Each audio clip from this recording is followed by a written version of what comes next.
I saw that movie in theaters, dude. I didn't even Yeah. know, like, it was kind of a big deal. Like, my friend knew who John Carter, like, I don't know, like, this fucking friend dude knew this big ass character, bro. He's like, man, I'm ready for John Carter. I thought it was pretty good, dude. It was pretty hype. That movie, like the sound and everything. I don't really remember the plot. I remember that he had like that hot Egyptian girlfriend. I don't remember it. That's not the plot, but all I He remember was is that he's watching it from for the the past. plot and then forgot Yeah, the I was plot. watching for the plot. I don't remember what any of them really look like. I just remember that he rode horses on some desert, and then I don't remember that fucking movie. I guess it was. I guess it wasn't that good, dude. Hey, Was maybe it it better was. than I don't the? remember most movies I watch, and most movies I watch are pretty good. Okay, yeah, pretty well. That's Was it I try to better? use it as. Go ahead, boys. Oh, was it better than the whitewashed Prince of Persia? Oh Oh Jesus! I was yeah, talking dude. about that with my brother. I'm in shock that they were like, let's get Jake Gyllenhaal to play a He looked Persian. pretty tan, dude. He looked tan, but I was like, yeah, that's Jake Gyllenhaal in the desert. That's all I could think. You know, I don't know like what the deal was with the movies back. I really want to be in the room listening to the video game movie discussions back like in the early 2000s, Oh, 2009, because like it was until very recent. I feel like it's not true, but it is that like Fallout's the first good one ever, and that was this year. So someone like one of our one someone from like one of the kids, just snuck into that room, you know, and he decided to do right by us. He was like one of the Fallout boys. He was like, "No, man, we have to make sure that they do it justice." You know. yeah, I got to watch that early, like way before some people got. I got to watch it like a week early because I got access to it, and I knew like when I was watching the show, I was like, this is gonna be like it was good. It was just really good, and I was super surprised. Wow. Yeah, I read your What was review like the for it, first and one? it was really good. Yeah, it was my first ever like kind of one like that because it had to be like a feature because we don't really do like reviews for shows. But that Gotcha. one was like a lot of fun because it was like because it wasn't based off a video. It was based on the games, but it wasn't like taking like exact storylines and stuff. But it still felt like it. Mhm. And then it was just funny. It was actually funny, which was really refreshing to see because a I, lot of the game movies like try and do some comedy and it just doesn't. Mhm. Like Borderlands we can talk about, but Oh yeah, did you see that? So you saw that? I didn't see. I saw like a lot of stuff for it. I have not gone to the theater, and I'll just wait until it goes to streaming, like in two fair. weeks or so, whenever. Yeah, I Yeah, almost feel like the best that's kind of an probably a good idea. adaptation you can make is one that's like you aren't adapting a story per se, but you're adapting a world into a different medium. Yeah, I feel like that's what yeah, works very well. Because even The Last of Us, it's like as good as that was, it's like we have the game telling that same story but better. true, So it's kind of hard to true. like top it in a different Mhm. medium. But if you're just adapting the Hmm. world, like say Mario, for example, that's another good one. I just feel like those Yeah, types Yeah. of adaptations work so much better than Arcane even, yeah, So like yes, Yeah. exactly. so Honestly, you could see that's why Metal Gear Solid hasn't gone. It's stuck in development hell Hmm. because they're like you can't deviate because then what the hell? It's gonna be its own world, you know. That's Yeah, just that's just Kojima, just I don't want to diss on it because I love it, but a lot of nonsensical shit. Fucking hmm. nanomachines in the script, bro. Like, how the hell is that gonna Eric, work, would you dude? be pissed if we got the Death Stranding movie before Metal Gear, which is probably gonna happen? No, dude. No, I've already accepted that, and that's not. As soon as they said indefinite, or what, that movie's not coming out. That's No, that's just what that means. That movie's done. no. Okay, fair. Yeah, there's a nail in that coffin, dude. Yeah.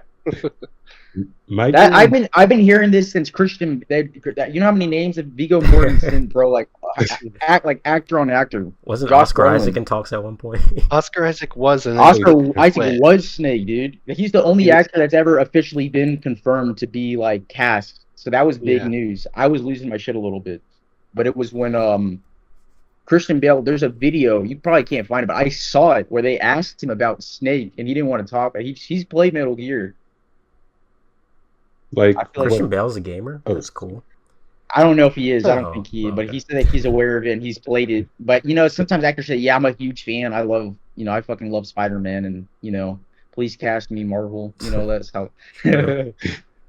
Like, my dream was always as a kid if they got Christopher Nolan to direct and then have Bale as Solid Snake and Hugh Jackman as Big Boss.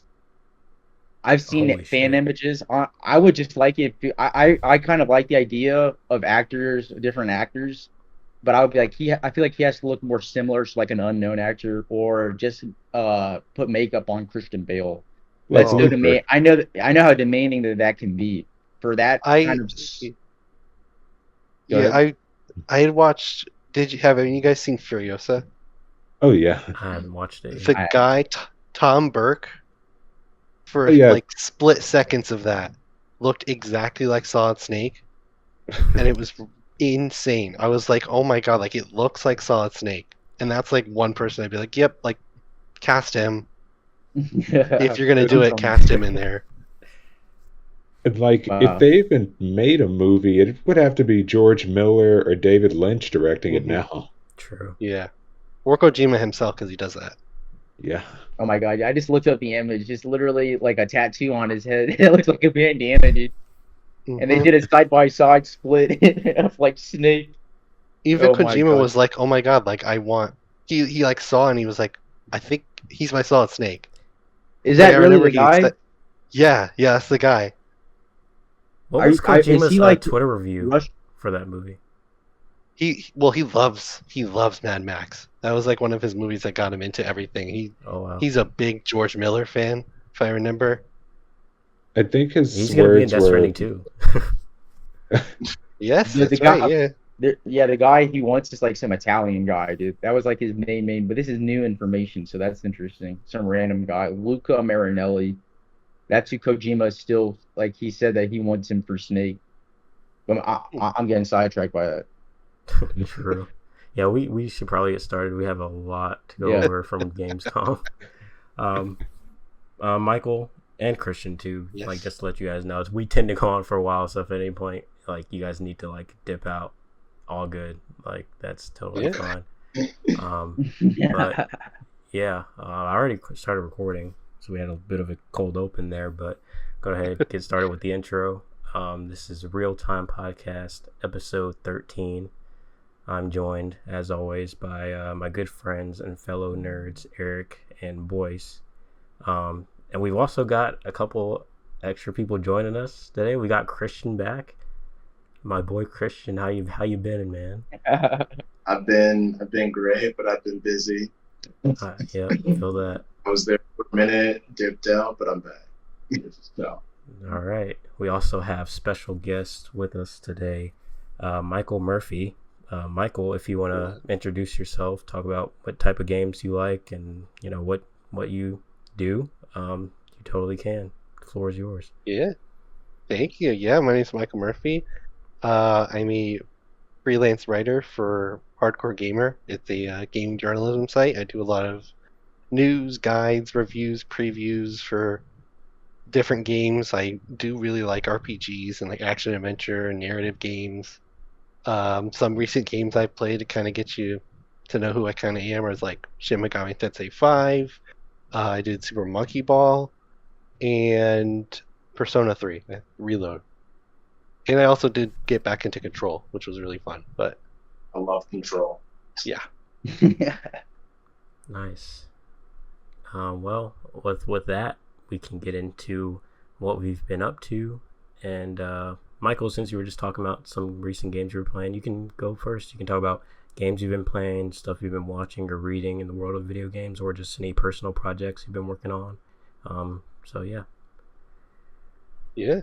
Well, I can't talk about one thing that I've been working on that I've been doing for the past week, but outside of that, I've been doing a lot of research on some different new games coming out soon. I've been really getting into Metaphor Fantasio from Atlas. That's like a little bit of an session for me. And outside of that, I did watch Furiosa, which was really good. And yeah, I also did watch the Gamescom Opening Night Live and all the trailers from that, and we kept keeping up to date on like those types of like the release dates for certain games and gameplay footage. That's been a lot of fun. Nice. Christian, you want to go next? Sure. In terms of games I've been playing recently, I've been getting back into No More Heroes 3. It's been a long time. And just kind of looking at Suda51's catalog in general. There were some very special games that Grasshopper Manufacturers made that I do want to start looking at because they're kind of just cult classics. They're like the B movies of like video games, but they're all really good still. So I've been taking a look at those. As for like shows, movies, I've just been watching a lot of miscellaneous things. I saw Taxi Driver for the first time yesterday. Really, really good movie. Yeah. And then Neil Blomkamp's movies like District 9, Chappie. District 9, so good. Those were really good. So I've just been kind of immersing myself in different stuff. Nice. Yeah, a lot of people didn't like Chappie for some reason. I liked it. I mean, I haven't watched it in a while, but I remember it being pretty good. It was great. I loved it. Yeah. What you been up to, Eric? Oh man, you know me. I just been playing around with the deck nowadays, and I got Red Dead Redemption 1 running on there, man, and that's just been like a blast from the past. Just buy a game. No, dude, I've been playing. I've been trying to. You know, I'm about to beat 2, but then I don't know. I guess it got really depressing or something. But I understand. I saw a clip on YouTube, and I just remember that part with Mike, and I'm like, yo, I can't do it. This guy makes me so mad, dude. I had to turn it off, dude. And then Arthur's dying too, dude, and I'm just like, yo, dude, it's rough, man. But yeah, that, and I mean the OG Revolver. I don't know why I'm playing all these old Red Dead. I'm trying to get Arkham Asylum like modded, and that's just super hard, I guess, for no reason on like the deck, man, because it's so old. It's like so old that it used all this old software, but they have like these dope ass skins, man. He's got like the Last Night skin, boys knows how he's like purple on the inside.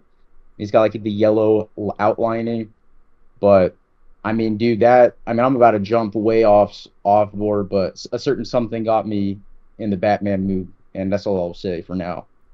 Before you get to, I got you. Yeah. Boyce, what you been up to?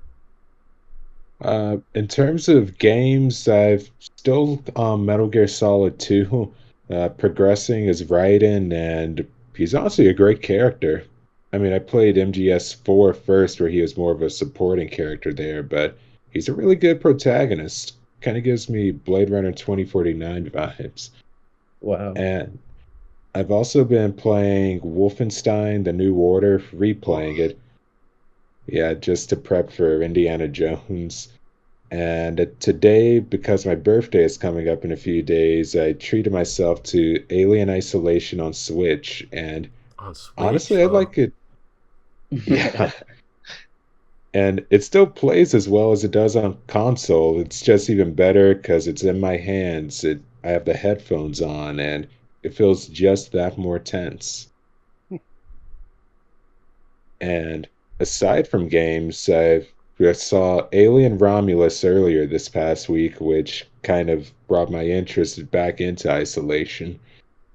And I've been binge reading comic books such as A Vicious Circle, which is like Looper meets John Wick from Mattson Tomlin, who co-wrote on the Batman, but he's uncredited. And gosh, what else? And I finished reading the Fate of the Phoenix saga from Chris Claremont's X-Men from the 80s. And there's so much melodrama there, but it's brilliant once you get to the end. Nice. I want to ask this. I want to know what like your quick review of like Alien Romulus. As someone who's only seen Alien and Aliens, is this a movie you would suggest watching? Oh, definitely. And what I loved most about it is the fact that it's not even mandatory for the series canon. Like, it isn't the lore heavy like Prometheus and Alien Covenant. It's like, it's a good companion piece to the first two Alien movies, like bringing together both those tones and making it into something modern and fresh. almost like it's the first Alien movie of the 21st century. I hope it's 21st that actually gets right the alien on the big screen without the whole mashup with Predator and everything. It's just pure Alien. That sounds promising. Wow. Who directed it? Fede Alvarez. Yeah. Okay, I'm not too familiar with his work. I was gonna say, was it Ridley again? But no, he's too busy with other stuff. Fede did the 2013 Evil Dead remake, and he also did Don't Breathe, which is this horror movie where a blind guy pretty much fucks up burglars. Yeah, I didn't see Don't Breathe, but I would say I probably like the Evil Dead reboot more than a lot of other people did. So I don't know. Same. It's just pure grindhouse at its like most tasteful. Yeah, but I mean, to me, Army of Darkness will forever be the best one. I didn't see Evil Dead Rise, but What was the last Alien movie? Covenant. There was aliens in that, or is that like a prequel type of film? Covenant was a while ago, wasn't it? Yeah. Wow. Back 'Cause I'm thinking this may be like the very first like modern alien, like actual alien, proper alien film that we've had in a while. That's all I could think. I was like, I haven't seen aliens at least look this good. That looks scary. I'm like, I might actually. This looks like Isolation, the game, the movie. They made a movie out of the game. Oh wow! I might have to check that out. Yeah, and I haven't even watched Covenant, even though I've owned it on digital for around 7 years. You know, that's how it goes. Yeah. I have Blu-rays I've owned for years and haven't watched. Rogan version gets you in the mood, or you just wanted to watch Alien? Honestly, kind of felt like just watching Alien. VR, I can't touch it. Yeah, that'd probably be horrifying. So it's probably better for the best. I'm a sadist, man. I'll play Outlast in VR for fun. You're dude. If I could. I'm playing, dude. I couldn't go. I was gonna say that's a bit far. It's like is- Resident Evil was one thing. At least you can fight back, but in a game where you're just all you can do is you want just to run torture high. someone, dude? Dude, give them shrooms and then make them play Outlast, strap it to their face, dude, and then forget that they're in a game, dude, and then start running around the house. Oh, dude. On Halloween night. Speaking from experience? Yeah, dude. Huh? No, I'm just kidding. I know, right, dude. I know, right, dude. That was like very detailed. I'm look at me. I'm just like a regular supervillain over here, dude. Just coming up with fucking plots, dude. That's what Red Dead does to you, bro. You seen those videos? People like tie somebody up and they put like fire around them and then they drag them. Oh God. yeah, that's how it is, man. As someone who's been playing GTA 6, dude, be ready for those Twitter videos, dude. Of people like planning terrorist attacks, dude. Yeah, dude, that's pretty much all I've been doing. I've just been playing a crap ton of Red Dead, just like I was a couple weeks ago. Beat the main story. That epilogue is so good, dude. It's so good. Oh man, I know what you mean, Eric, when you say it's like it gets really depressing because I thought I could handle it. I love Archer. I've played through that game many a times, but dude, that ending where like that Red Dead Redemption mission where we're helping John get away, I was crying, dude. I was literally sitting there playing. Dude, I was watching this dude playing it. I was like, literally, I said out loud. I was sitting in my apartment by myself, and I was playing the game, and I was just like, "Fuck this game!" As I was like crying. I was like, "Dude, I can't do this." Oh my god, dude. The thing is, like, or go ahead. You. Oh, sorry. I've only ever played Red Dead 2 just the one time it came out back in 2018, and that's the only time I've gone through the campaign. But on my next one, I'm probably going to go back for the money just because logically, canonically, John will survive either way. True. I did do that one time in one of my playthroughs just to see the difference, and it ain't worth it. It's nothing compared to helping John. I mean, I would say you can do it just to see it play out, but I couldn't do it. Especially because I did my low honor playthrough, and then like literally, I don't know what it is, but I feel like in chapter 6, anything good you do just sends your honor like skyrocketing. So it's like by the end, my honor was all the way up after it was like low. So I don't know. It is what it is, man. Gotta be a hero. Gotta go through that redemption arc. You can't do it, man. Yeah, it's just too hard. I mean, well, I got my bandit challenges out the way, so it was fine. I was like, all right, cool. I can start being a good guy now. And it didn't matter. Just to give Micah a scar on the face, though, by going back for the money, that makes it so worthwhile for me. Fair. Anything you can do to Micah. Mm-hmm. Anything that leads to him getting, getting one over him. That's what I say. But it's like I what's think done of is done, people man. modding the game and they're just playing as Micah and they just do the most diabolical things possible. It's like you remember when people were playing as Abby in The Last of Us and they were like purposefully killing her. Oh my god! It's like so like that. Even though I don't think Abby deserved that level of hate that Micah did.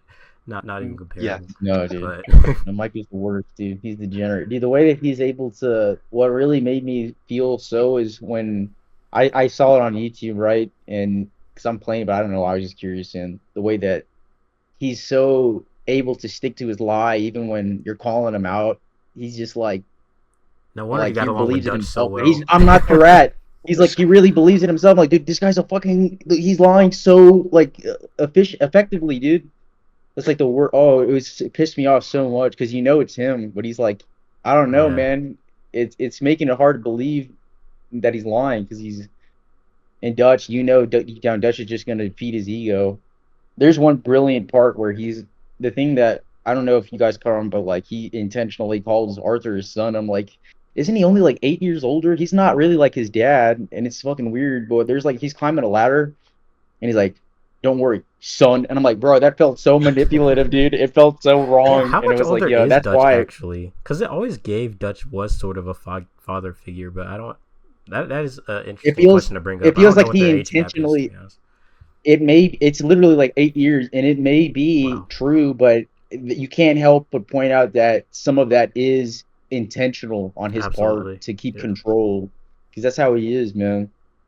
It's like how he was convincing John and himself. I think that he was like, "Oh, I was gonna break you out before they hung you, dude." Yeah, that wasn't on Dutch's agenda. He was like, if he hangs, bro, he was gonna let you die. He's about to die like tomorrow, bro. And I think he even calls him son there. So that's a good thing to point out. That's how he's very selective with the words he uses. Because he oftentimes he'll call Arthur his friend. But a lot, like, you're right. When he wants to like convince Arthur that like he's on his side, he'll say "son," which is very. You see Arthur. He's just like a little kid with his dad. Like his face, he's just like, okay, dad. Right until the end, when he was like, "Nah, I felt different." This might be the next one, dude. I don't know, man. This might be the next one that gets like an adaptation. I hope not. I don't want them to. I draw the line. I'll be honest. I draw the line at things like Grand Theft Auto and Red Dead. I don't think they would work. It's too long. They borrowed too much for movies. It's too much, yeah. Hey man, if fucking Kevin Costner can throw away his millions for some movie no one's gonna watch, bro, like, and it's a Wild West, might as well put that money towards something good, Hey, you're right. We'll just have to.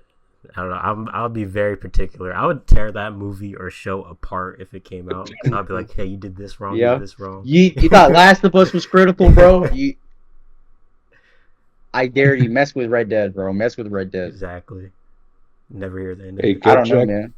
Bro, they got the actor. They asked him if he would play him in live. I haven't watched the video, but he's doing a lot of I'm seeing a lot of shit with his actor. I forgot his name. Roderick Clark.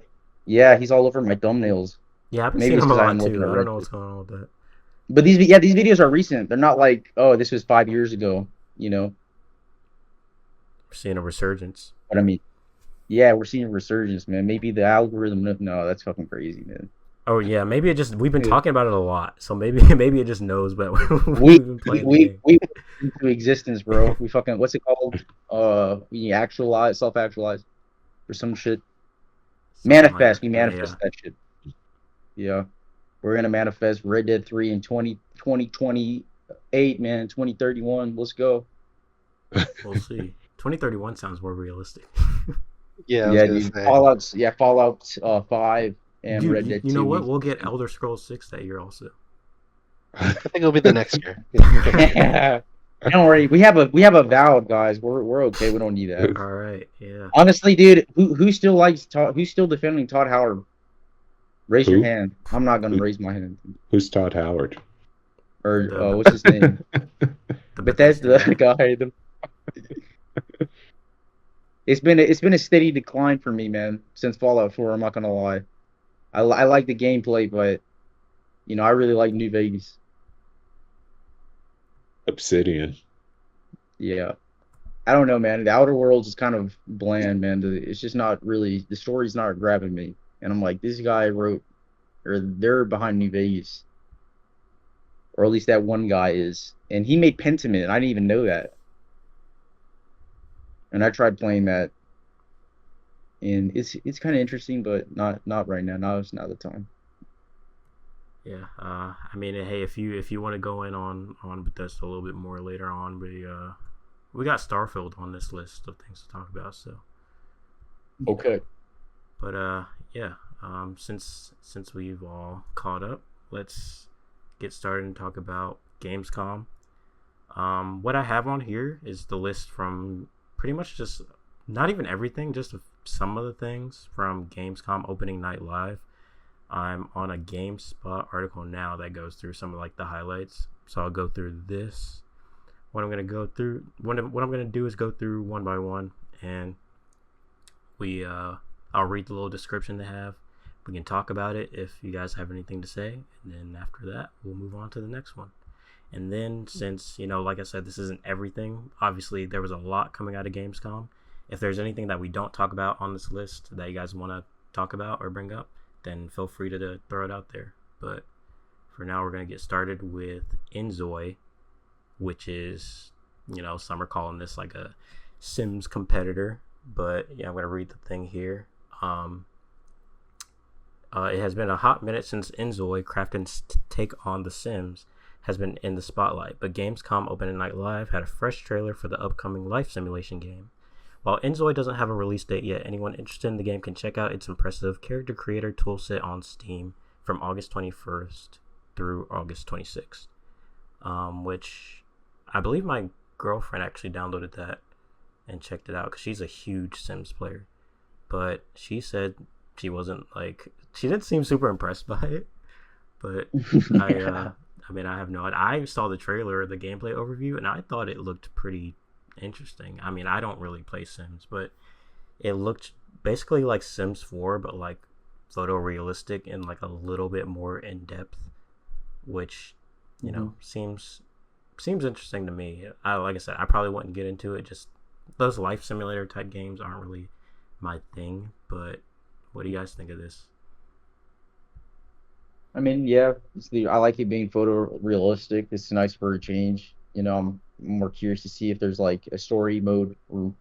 I don't know how that would even work, but I mean, Sims 5 It's your story. isn't. That's I how it mean, works. it's been a minute. Okay, so it's my story. So, I mean, yeah, I'll probably just do what I did in Sims, but it'd be more interesting because they look real. But there hasn't been a new Sims in a while, so it's only makes sense that someone would try to make one. Right. True. I am getting a little bit of Life by You, which is not that great a comparison because that game was canceled. Ooh. Because that was also a life sim game that looked photorealistic and everything, and then they canceled it like a week before early access, if I remember correctly. And that was a Wow. big thing. Wow. Well, ideally, this game won't get canceled at this point. Hopefully not. Yeah, hopefully not. We do need a good sim game. Yeah, we need a Sims Yeah, we do competitor. need one. Especially because, like, Yeah. from what you see around the community, like the hardcore community, a lot of people are not happy with EA and what they're doing with Sims as of recently. So, yeah, a competitor. Maybe will they'll get be it together good. now. Yeah. We'll see. I would be like, it looks great, like incredible, good step up from Sims, but I'd be a bit more interested if it's on console. But then I know Me too. that if it goes to console, it might be a little downscaled from what it has to offer in terms of Yeah. content or whatnot. Yeah. But I mean, heck, if I could somehow if it lets me make a story that's actually interesting, like in a great way, instead of just the mundanity of life or whatever, then heck, I'm all for it, especially those environmental changes. See, that's like next gen level type stuff we're talking there, Yeah, man. that's Like the type of Sims life that, simulator I would play, but I just don't yeah. think that's We like have it. I don't think that's the point of these games, though. I have to recognize that, like, I feel like these types It'd of be games just weird if aren't they for start me. using AI writers to like generate I the think this game was low stories. key under fire because it used like AI or something. I don't know. I don't know what I the think it deal is used with it that. for textures and stuff, but I'm not sure. I think that's what I've heard. Yeah. Even I mean, I still, I would don't. still check That's it out if the AI wrote the story because that would be some weird, crazy shit that ends up happening. Do you think AI wrote the dialogue? I mean, there's games that sound like AI wrote AI dialogue out said right the now, dude. dialogue, bro. That's where we're I mean, at now. Re- the Resident Evil 7 has. I mean, Resident Evil 6. You know, I mean, any of the Resident Evils, their dialogues like AI written. Dude. Ethan Winters, whatever, forgettable. Forget his face. He doesn't even have a face. He doesn't have one. He does, but they just Yeah, don't show it Not. for some reason. Yeah, they keep yeah, it secret. yeah. He's too powerful to look at, dude. His face was just. It was the mold. He's the only one that can He's the only one that can survive the werewolves because he looks like them. You know, or He's those Robert fucking. Downey Jr. Yeah, he looks like the clay people or whatever they were called in 7. The infected, The mud mold things. people or whatever. I don't even know. The mold people. Just give me back zombies, man. I I, felt I, I like the werewolves. I did like the werewolves. the lichens is what they call them. The light. No, I'm sorry, lichens. My bad. Yeah. I'm sorry. Get it together. No, Yeah, I'm I gotta kidding. get it right. Same I same gotta get it. thing. Same thing. I think I don't actually No, know. I'm just thinking. Capcom's like, no, they're lichens. Oh man, but yeah, if that's all we got on Inzoi, we can move on to the next one, which is Sniper Elite Resistance. With every new Sniper Elite game, the tide has been turning against the Axis forces in this World War II era game series. Sniper Elite Resistance continues that push to drive the Nazis out of Europe, and it'll be out in 2025. The big twist here? The game will star an entirely new protagonist who happens to have a talent for making Axis skulls explode with one well-placed bullet to the noggin. Damn, quite the description. I've never Damn, played Sniper Elite, so I don't really have much to say about this, but if you guys are into this, what do you guys think? I kind of like it, man. It reminds me of like Far Cry, Metal Gear Solid 5, even a little bit. Hitman. You haven't tried? They're free. They give them out a lot of times. I have the 4th one, I think, from Plus, I and feel I like I played a probably have little. like It one or wasn't. two sitting in my library, but I've never touched it. Yeah. It's true. It's never been something that I'm like, I have to play this right now. You know, every time I do, I'm like, I got to play this with my bro. He loves these kind of games on co-op, and then I feel like it's mainly a co-op fun. But the graphics look really nice. You know, I feel like this is one of those franchise that has the potential to like. I was gonna skip over a little bit, like with Dying Light, this new one, to like become not a competitor, but like a main liner. You know. I mean, they've had so many games. They had so much time to do. This is like This is not really the 5th. This is probably like the 8th, right? Because they had like Sniper Elite. There's so many. I don't know how many there.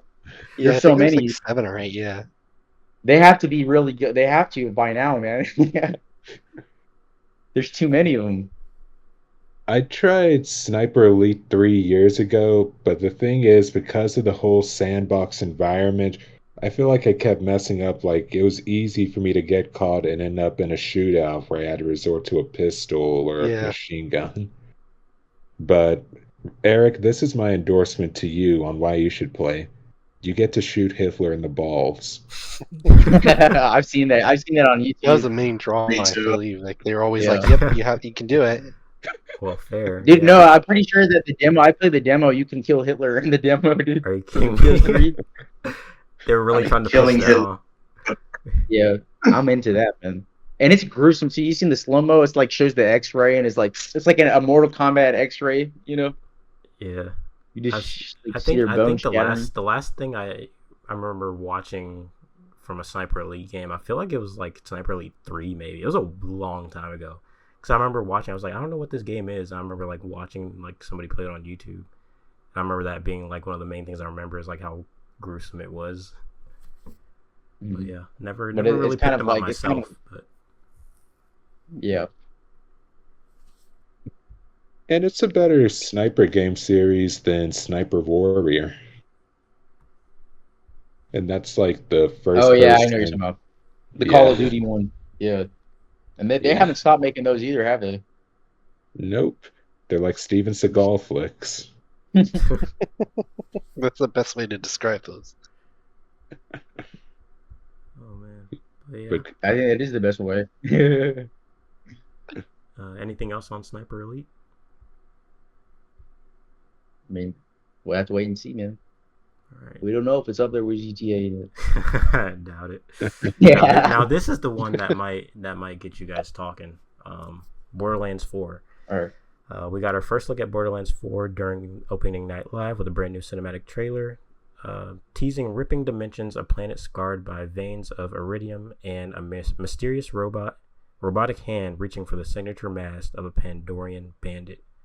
The game will be out in 2025. Wow, what great timing this trailer was, huh? 25. Well, just he wanted to take all attention off the box office. They were like, yeah, that's what I think it's funny that like, I think like they planned it like either way. Like, oh, if the movie didn't work out, oh, like you'll be fine. There's another Borderlands coming. Or it was, oh, the movie's so great. Now people can get True. more Borderlands. I think they planned for both, and it just was the worst possible one. Yeah. They started once they started getting further along. They're like, okay, we know what's going on. Yeah. Plan B it is. For the marketing team on social media, I mean, how is he? Is that guy okay? 'Cause I know he had something going on social media. What guy? Randy Pitchford. Randy Pitchford. I think he was a Yeah. little upset.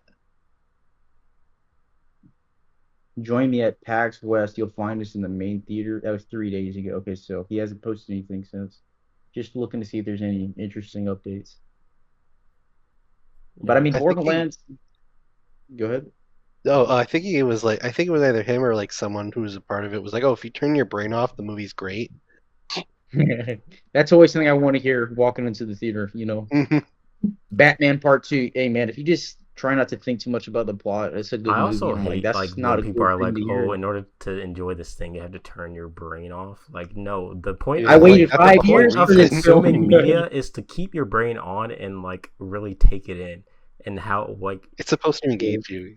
yeah, it's Yeah, like man. it's like you can look at something like Fast and Furious and be like, oh yeah, if you turn your brain off, it's great. But no, if you keep your brain on and acknowledge how ridiculous the stuff that's going on is, it makes it 10 times better. Let this movie fuck your head. Yeah, it's like Let this movie I hate fuck when, your like mind. if you turn your brain off, then you aren't really gonna enjoy it, are you? So You're just like a zombie, like in front of the exactly. screen. Just like they start drool starts like dropping. Right. It's like, Did that's what anybody, they just want. want did you to anybody see Borderlands? Did anybody here see it? No. no, I I heard the moment I saw Kevin Hart, that was honestly me just going like, "There's no way." Really? They saw a Central Intelligence and they said, "Oh, he should play Roland, not The Rock. It's We should like, get Kevin Hart. He looks like that guy." I don't And- even know if The Rock would have fit, but like they were not trying with that casting. That's the wildest part to me. They were like, let's get some A-listers that'll get people to watch. Yeah, I heard that like Jamie Lee Curtis, her performance, like she didn't know what what universe she was in. She just walked on the set. She just said the line. The thing that to me is like if it's boring, and I heard that it was boring, like that's really bad. Yeah, because that's it doesn't terrible. look like 'Cause that. I mean, I I plan on watching it. I'm not even a Borderlands fan. I was just like, let's see what this is about. Me too. I'm still going to watch it, and I'm more than likely, you know, my girlfriend and I were more likely going to be like the only people in that theater, which I'm fine with. But I really want to see. Yeah. I want to see just how bad this movie is. I'm glad I'm going into it knowing, Yeah. how bad it's going to be. So I'm not like it's like going into Madam Web. You know, you go into Madam Web and you're like, you know, it's not going to be good, but that's what you're there for. There's only one redeeming quality in Madam Web, and for me, that was credits. Sydney Sweeney. Yeah. He said She the was better than credits. that. That's funny. She thought she was in the MCU, dude, not Sony. She said, they told me I was gonna play Spider Girl. I'm like that. Man, great movie. This is the what are the Rock saying? Black Adam. He's like, this will be the hierarchy will shift. Yeah, the hierarchy of the DCU will change. Will shift. Yeah. That's what she thought. She was like, move over, Tom Holland. I'm about to take over the Spider Helm. And like, no, man, that's the wrong universe. I'm sorry. We have Venom though. He's pretty cool. He's nothing like the terrifying monster he's supposed to be. He's actually kind of goofy, but I mean, he's Venom. He looks like him. I do. You Oh, know, sorry, boys. Go ahead. oh, sorry. I was going to say that Craig Mason, the guy who wrote The Last of Us, he apparently did script work on Borderlands, and he asked for his name to be taken off. That's what I heard. I heard too. Yeah. Oh my god, that's insane. Man, I was gonna I would ask love for to like hear- the Borderlands fans in here. What do you guys think this trailer like means, or if it's too vague to really know, or is there anything that seems like it's like setting up?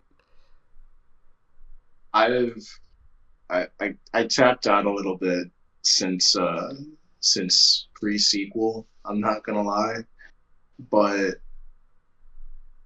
I'd say it's a bit too vague. That robot arm doesn't really look affiliated with any of the corps that are like affiliated with the game. Most of the robots you see in Borderlands are Hyperion, and Hyperion's yellow. That's like their biggest like color scheme, and that robot was like white. I think we're gonna see like a new faction, which that's all right. I'm okay with that. I need to play 3 still. I'm not gonna lie. I have it. It was given to me as a gift. I never booted it up. I need to still play that. But I feel like if they're still making games, let's hold out hope that they may have learned a little bit. I heard the gameplay for Borderlands 3 was good. It's just the story that was horrendous. I think a lot of things Borderlands related have the general ethos is a little dated. The jokes, the way the stories are told. But I mean, they were still making games even after Borderlands 3. I think there was like a new Telltale game that came out after that. Yeah, I didn't New know. Tales. Yeah. But Yeah, like, they just got a writer that they need to talk to or something. right. So I'm gonna keep looking out for this, and in the meantime, I'm probably gonna play Borderlands 3 just to like kind of catch myself up. You know, as long as they keep in mind, I guess what made Borderlands what it is. You know, something they clearly didn't do in the movie. It'll still be anticipated. I don't think fans are too burned after 3. Honestly, I think they'll still play this. Yeah. Well, It's funny because Fallout was sillier than I thought it would be, and that I feel like is already like Borderlands could have done. They already did it. You know, it's very goofy and funny. You know. Well, is Fallout on that level of like? Well, I don't really know much about Borderlands, but Borderlands seems like over the top with it. Borderlands very in your face. Zany. Yeah. But Fallout's very goofy too. It's very hard for me to compare them because it does feel like Borderlands is a parody of Fallout, and Fallout's already a parody of like American satire, you know, and but it is goofy in some scenes. I think I love the scene where that creepy guy is talking to Lucy, and it's very emblematic of the game and how you run into weirdos all the time. But it was funny, you know. It was it was comedic. My favorite part of that show was when I forget, was it Night Titus, where he gets destroyed by that bear. I was like, dude, how are you? Yeah. I was like, oh yeah, you look like I gotta watch that again, dude. Yeah, you look like a bitch right now. The way you just go. Like, what do you mean you send your squire into the cave to like, you know, be bait essentially, and then you're the one who gets fucked up. Yeah, I loved that because it was really like it just tore apart that whole not like trope or whatever, but like he was so like quiet and stoic. Oh, he's just an asshole. Mm-hmm. He's just some jock bully. He's Right. fucking using that power armor to be a dick. Yeah, that part completely caught me off guard. I did not expect to like have that much enjoyment in that show. Yeah. Oh, Mm-hmm. In some ways, it kind of reminded me of some of the earlier Coen Brothers films, like Fargo, like how you had that branching storyline with different characters and some Western elements, almost like the Coen Brothers in a sense. Now imagine their take on Fallout. It'd be very noirish, man. He would do great work with Nick Valentine, I think. Oh yeah. That's the beauty of like they did the right thing. I think it was Eric. You said like, or whoever said, all of you guys saying it right. Not adapting, because you can take any character and do it. Like this could just as easily have been like a Nick Valentine type of character, like a noir Fallout show.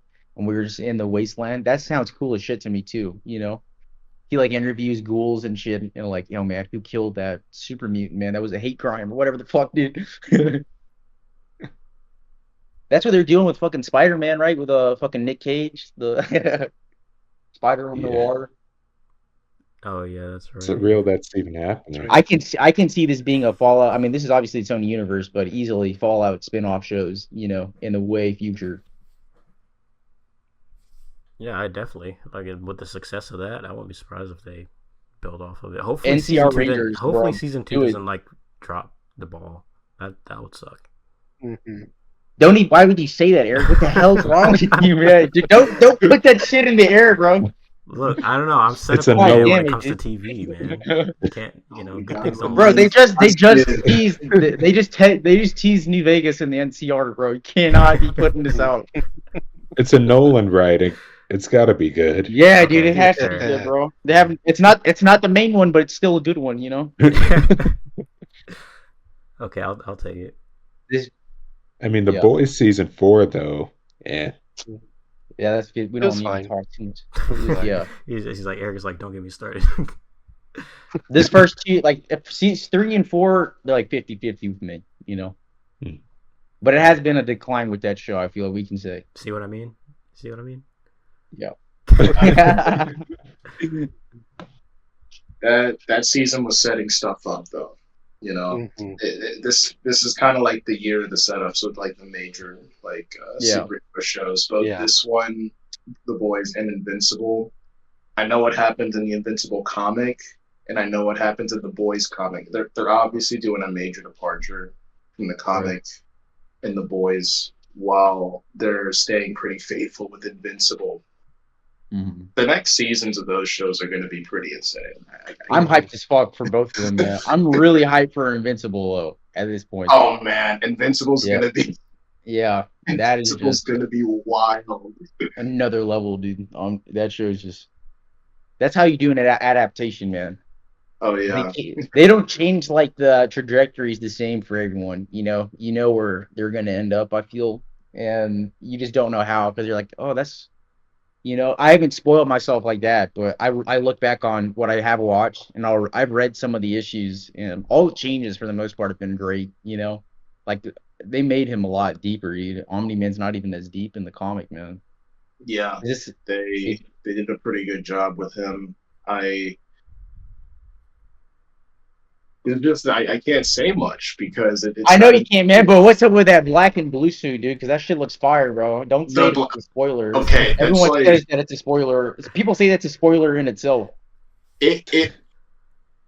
That suit is like the Spider-Man like symbiote suit, man. Like that, it's like it carries the same weight. The worst things that happened to Mark happened while he's wearing that suit. So it's not like it's an alien suit, or he designed it himself. It's just kind of symbolic because when he gets that. Oh, suit, I'm not nice now. I'm gonna wear darker Yes. colors. That's Oh, I love that shit. Dude, don't tell me anymore, dude. That's hype as fuck. I'm not gonna say He's like, anything that's else. all I need. That's all I need to hear. That's all I need, bro. Oh, Yes, man. bro. This show just does right every time. Like season 2 is not as good as season 1, but it's still really good. Mainly because they fucked us and they were like, "We'll wait 6 more months for the other half." Man, what the hell was that? Yeah, I don't know what happened with that. Oh, They man. had it finished. I'm such a Yeah, piece of that was garbage. not I a still have to good catch way up. to cut it. No, actually, it was because it was when Omni-Man and they were like, "All right, we're done here." Here's Dude, the J.K. bat. Simmons for live. No, I'm playing. He's too old. Here's the Batman Cape Crusader though. Oh I yeah, don't need to it watch. was okay. It's good. It's good. You should watch it. Yeah. I watched X-Men '97 like 3 times in a row, dude, and I didn't even watch the Jesus. original. And I'm like, dude, I have to watch all that show now. I watched all of the X-Men cartoon now. I've watched all of it like twice. Yeah, dude. And I'm like, I don't know, Batman didn't hit like that, dude. I was like, I'm done. I get it. You did it to yourself. Yeah, they And changed like, things, and it just feels. Go ahead. oh, then like 97, like it had that week by week anticipation. Like you got to wait and see what happened next. And Dude, the production was just on another level, dude. Every intro had different shit in it, and then the theme changed a little bit. Like they went all out with that show, dude. And the animation was just somebody said it and I couldn't get out of my head, but Cape Crusader is still like it's like a lesser version of the animated series. And I just can't help but feel like it's true because honestly, that show really still wasn't for kids, man. It still was very dark and like very, I'm talking about the OG. And even then, it's still not as dark, bro. Y'all remember the Return of the Joker, Batman Beyond, dude, with like little Tim? That shit was dark. Right. They didn't have any of that shit with this. Honestly, the best part, and it wasn't even that good, was Two-Face because they made him sleazy from the beginning. I'm like, this is not the point of that character. The whole point of Two-Face is that he's Two-Face, like he's battling that inner conflict. He's just not as good as Bruce. That's the whole point of him. That's why he's the White Knight. I feel like oh, sorry. No, go ahead, bro. You're good. I feel like my favorite part of like the series was just the scenes like where it had Bruce seeing a therapist or even him I like that a acting out in lot. public. That Almost was like a brilliant. Because like the Bat imposter's the only one. like Batman and the Sopranos in a way. Yeah. And people said they didn't like Bruce. I liked him. They said that, I mean, sometimes I could see I feel like they kind of failed a little, but I understood it. They were going with like the whole Pattinson, he's a dick. And that's part of like the whole journey with his character. That's why I don't understand that criticism of the film. He's like that in the comics. He doesn't open up immediately. We should have gotten at least one scene, maybe like in year one, where Gordon shows up and he's like with a model. But I didn't need to see that. They need to show that in two. They don't all be upset because then I mean I'll be like, who's Batman? Obviously it's the fucking socially awkward guy that looks like he doesn't go out when it's sunny. He's always pale as fuck. But I don't know. We'll see. He's a great actor, so I mean I have full faith. Matt Reeves And, is a producer. I think that he's part of why that show was really good. oh yeah, and Ed Brubaker, like he's a great crime noir comic writer. He Didn't he co-wrote on draw? He draws too, right? I think he did maybe in his earlier comics. Like he introduced the Winter Soldier into modern Marvel. Oh wow. No, I'm thinking of somebody else. But yeah, dude, as you guys can tell, me and Boyce are the Batman heads, dude. We can talk about this forever. Yeah.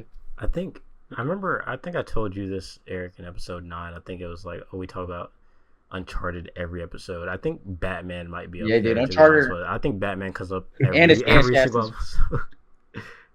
Yeah, I was thinking of Darwin Cook. That's like an artist. He did a Catwoman series of Brubaker. That's what I was thinking of. Super Oh yeah, vague for you guys, but if you want to look at something pretty good, you can check out that series, dude. definitely. Catwoman's good, dude. She had good stories back in the day. I don't know why they fucking did. Halle Berry should have been Selena Kyle. Honestly, she's great for that role. They just fucking had her like, I don't remember that. Maybe she drank out of a cat bowl. I don't know. They had her doing weird shit in that film. Weird ass fucking movie, dude. Down the list, That's Eric, like if my mom wrote. you'll get to talk about Batman more. We got Batman Arkham Shadow on here. Let's back out. Yeah. Oh boy. I know you got some thoughts on that. So What a waste of a headline, bro. Arkham Knight was be the Batman, bro. They said that so many times, bro. Now they can't because they'll get memed on that. But you literally are, dude. oh man, but yeah. Next up, we got Call of Duty Black Ops 6. an extended look at Call of Duty Black Ops 6 mission was shown off, and unsurprisingly, it was full of bullets, explosions, and a glimpse at former U.S. President and Reformed Orthodox Rabbi Bill Clinton. The game is looking at as visually impressive as ever with its blockbuster-style pacing, and this year's entry in the series looks like it came straight out of a 90s movie. Full disclosure, the article doesn't actually say that. I just threw that in there to be funny. But yeah, I don't know if you guys watched this little demo or not, but I thought it looked like more Call of Duty campaign, man. Not really much to say. I'm always here for that. But yeah. I like those espionage sprinkles they put in there. Like, it felt so chilling, like with the taking of the pictures where you had the guy in different states, like whether he's beat up or something. And I'm looking at it right now. Like, the gunplay looked incredible. It almost felt like you were playing a Michael Mann game or even a John Woo game. Yeah. What is meant by the omnidirectional? I'm sorry, Eric. I'm not sure. Oh, what was that? That's what they keep saying about the movement. It's like omnidirectional, like Max Payne type movement. That's what I was hearing. Yeah, I heard somebody like comparing it to Max Payne. I thought they were talking about the way it looked. That's fucking huge. And that's fucking crazy if that's true, because that game is up there with my favorites, dude. Max Payne 3.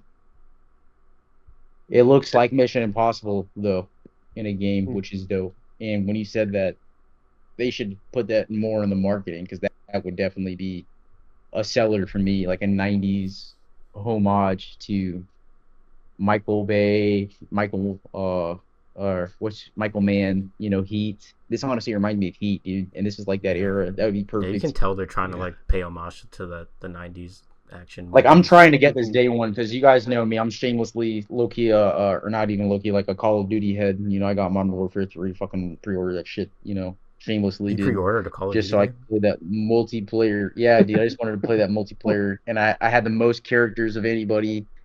I loved going on Rust or Shipman. I was listening to my podcast, dude, and I was fucking just mow down people, dude, with my Spawn outfit or fucking Ghosts. But Black Ops 1 is my first game I ever owned for my PS3, so what I've heard a lot is it's a lot like Black Ops 1, like that era back, and just knowing after all the shit that they got spit on for Modern Warfare 3, deservedly so, right? They're trying to be like, oh yeah, dude, we can show you that we're still the king, dude. Treyarch is where it's at, not any of these other developers. And fucking that abomination of a zombies mode, dude. Good God. I don't know too much about Call of Duty. Is this the same developer that did Cold War? Because it looks like a continuation to that. Yeah, I believe so. Okay. Yeah, they have characters from Cold War. Yeah, I liked Cold War a lot, the campaign. Same. I only really play Call of Duty campaigns, and I dabble in the multiplayer. But, I'm looking forward to it. Probably won't be a day one. I heard the campaign was good. For which one? Black Ops Cold War, and I still haven't finished that. Yeah, it was really good. Modern Warfare 3, I that's like the first time I was like, I don't need to look up a review to know this shit sucks, and I just stopped playing it. I was so bored. Dang, is it really that bad? I heard it was short, but is it really like so bad? It's bad, dude. They put you in a Warzone map. They do. It's not a fucking scripted. They put you in a Warzone map. Oh, for Modern Warfare 3. Yeah. Are you serious? Yeah, I played that.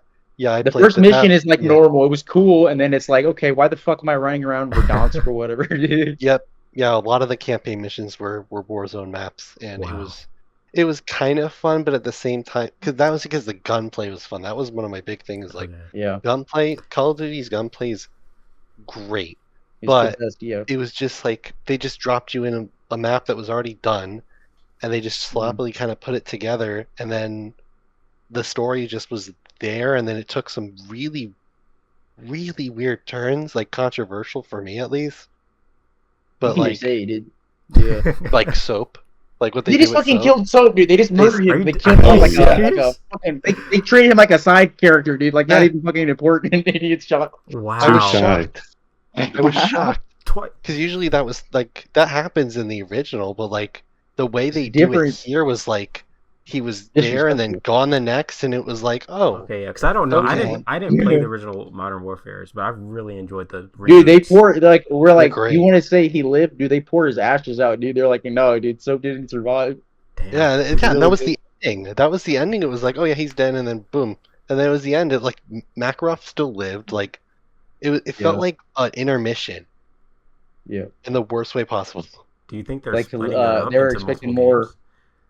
They thought they were, but no, dude, they're not gonna do that. Oh man, After dude, fucking God of War, dude, dude, how did they go the so? fucking How did they go off the Kratos deep top end? shit. Modern Warfare, like 2019, and Modern Warfare 2 were both really good. It Yeah. wasn't them, dude. Yeah, Modern Warfare, it wasn't? like the 19 one was really good. I liked the story in that one. I thought because it tackled a lot more like real life type stuff, and like it felt more grounded.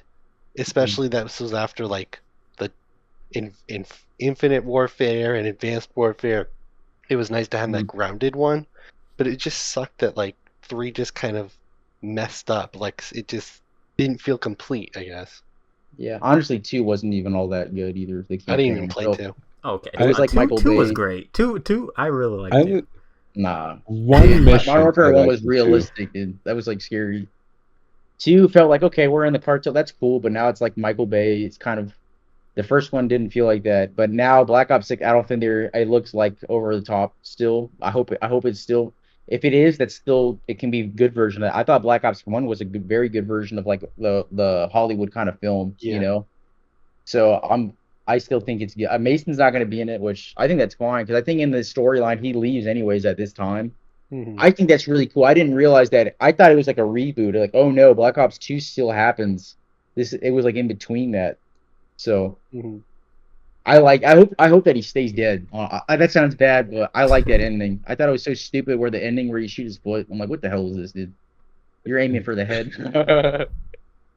You know, if what they did show that kind of threw me off a little bit in the Black Ops 6 demo is you get gadgets, and one of them is a homing knife, where if you throw it, and then like you control it as it's going through the air, and you can detonate it. Oh wow, I saw that. You like that or you don't like that? It feels feel too much like- Mission Impossible. That's where I'm saying Mission Impossible. When you put it like that, it actually sounds good, like Mission Impossible. But Just think about it like you're dressed in black and you're like on a wire going into a museum or some, I don't know, some top secret place. And that movement. And I feel like more and more games, as technology becomes easier, stealth is more easily implemented because Red Dead 2, they flirted with that a lot. I'm almost positive GTA 5 will have like a detection meter and you can crouch. I'm not sure though. I only say that because of Mafia 3. They had no shame. They did that straight up. like I kind of love it where it's almost like stealth. It feels so minuscule in some games now, almost like it's scripted in a sense. Yeah. Like where they give you the option to go guns blazing or just keep stealth. I mean, that's amazing. That's one of the few things Uncharted. Well, not one of few, but one of the things that Uncharted did great, especially in 4. That's why I'm like, if they make Uncharted 1 remake, dude, I'm definitely eager to see if they take more Tomb Raider, learn from them. You can keep your weapons or you have your own arsenal kind of thing. That's what I would want to see. I don't know if they would. But that makes me think about other. Yeah, that's true as well. They might not, but I don't know, man. For all we know, next Uncharted's on MetaQuest 3, bro. You know, so yeah. Do you know how get you to pissed buy I would one? be? Yeah. You'll be like, damn it, dude! Now you have to buy it now. I'm like, I gotta buy okay, one, if you're gonna do that, at least give me Golden Abyss on like, I don't know, regular consoles. PS5. You know, just like give me that at least. That's the trade off. Nah, bro, they're gonna have a Golden Abyss as like an extra if you buy the MetaQuest with Uncharted. You're right, dude. My ass would buy a MetaQuest for that though. You already know. That's why they're doing that with Batman, dude. That's why it's an exclusive. You can't play that anywhere else. It's the only Arkham game we've had in 10 years. Oh, man. Done dirty. I do agree with you. I understand. I'm happy as fuck, but to sit down for 5 seconds to think, I would be pissed if I didn't have this shit, dude. Like, yo, dude, Arkham Knight, here we go. And not only that, but you're also into VR. You're lucky. Yeah. There are a lot of people I'm that lucky, aren't but into VR. Almost Ain't anywhere wealthy. else, dude. Yeah.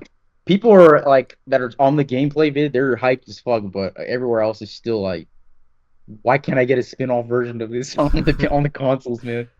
And we're stuck with Suicide Squad. Yeah, dude. Oh, don't even Yay. get. Anyway, let's move on before Eric loses his Eric's mind. like, I can't. Oh Dude, wouldn't man, it be funny if it was different? I would. It would. If Suicide Squad was on Medicals, it would still be a hit, dude. That's the thing that's funny. you So think it's so? just like probably because it's VR, it's unique. But like Batman, Arkham Shadow could have been on consoles instead, and I would still be happy. You know, it's funny how that works. True. Eric's mad. I'm just kidding. Anyways, anybody play Goat Simulator? When I was young, I did, but not anymore.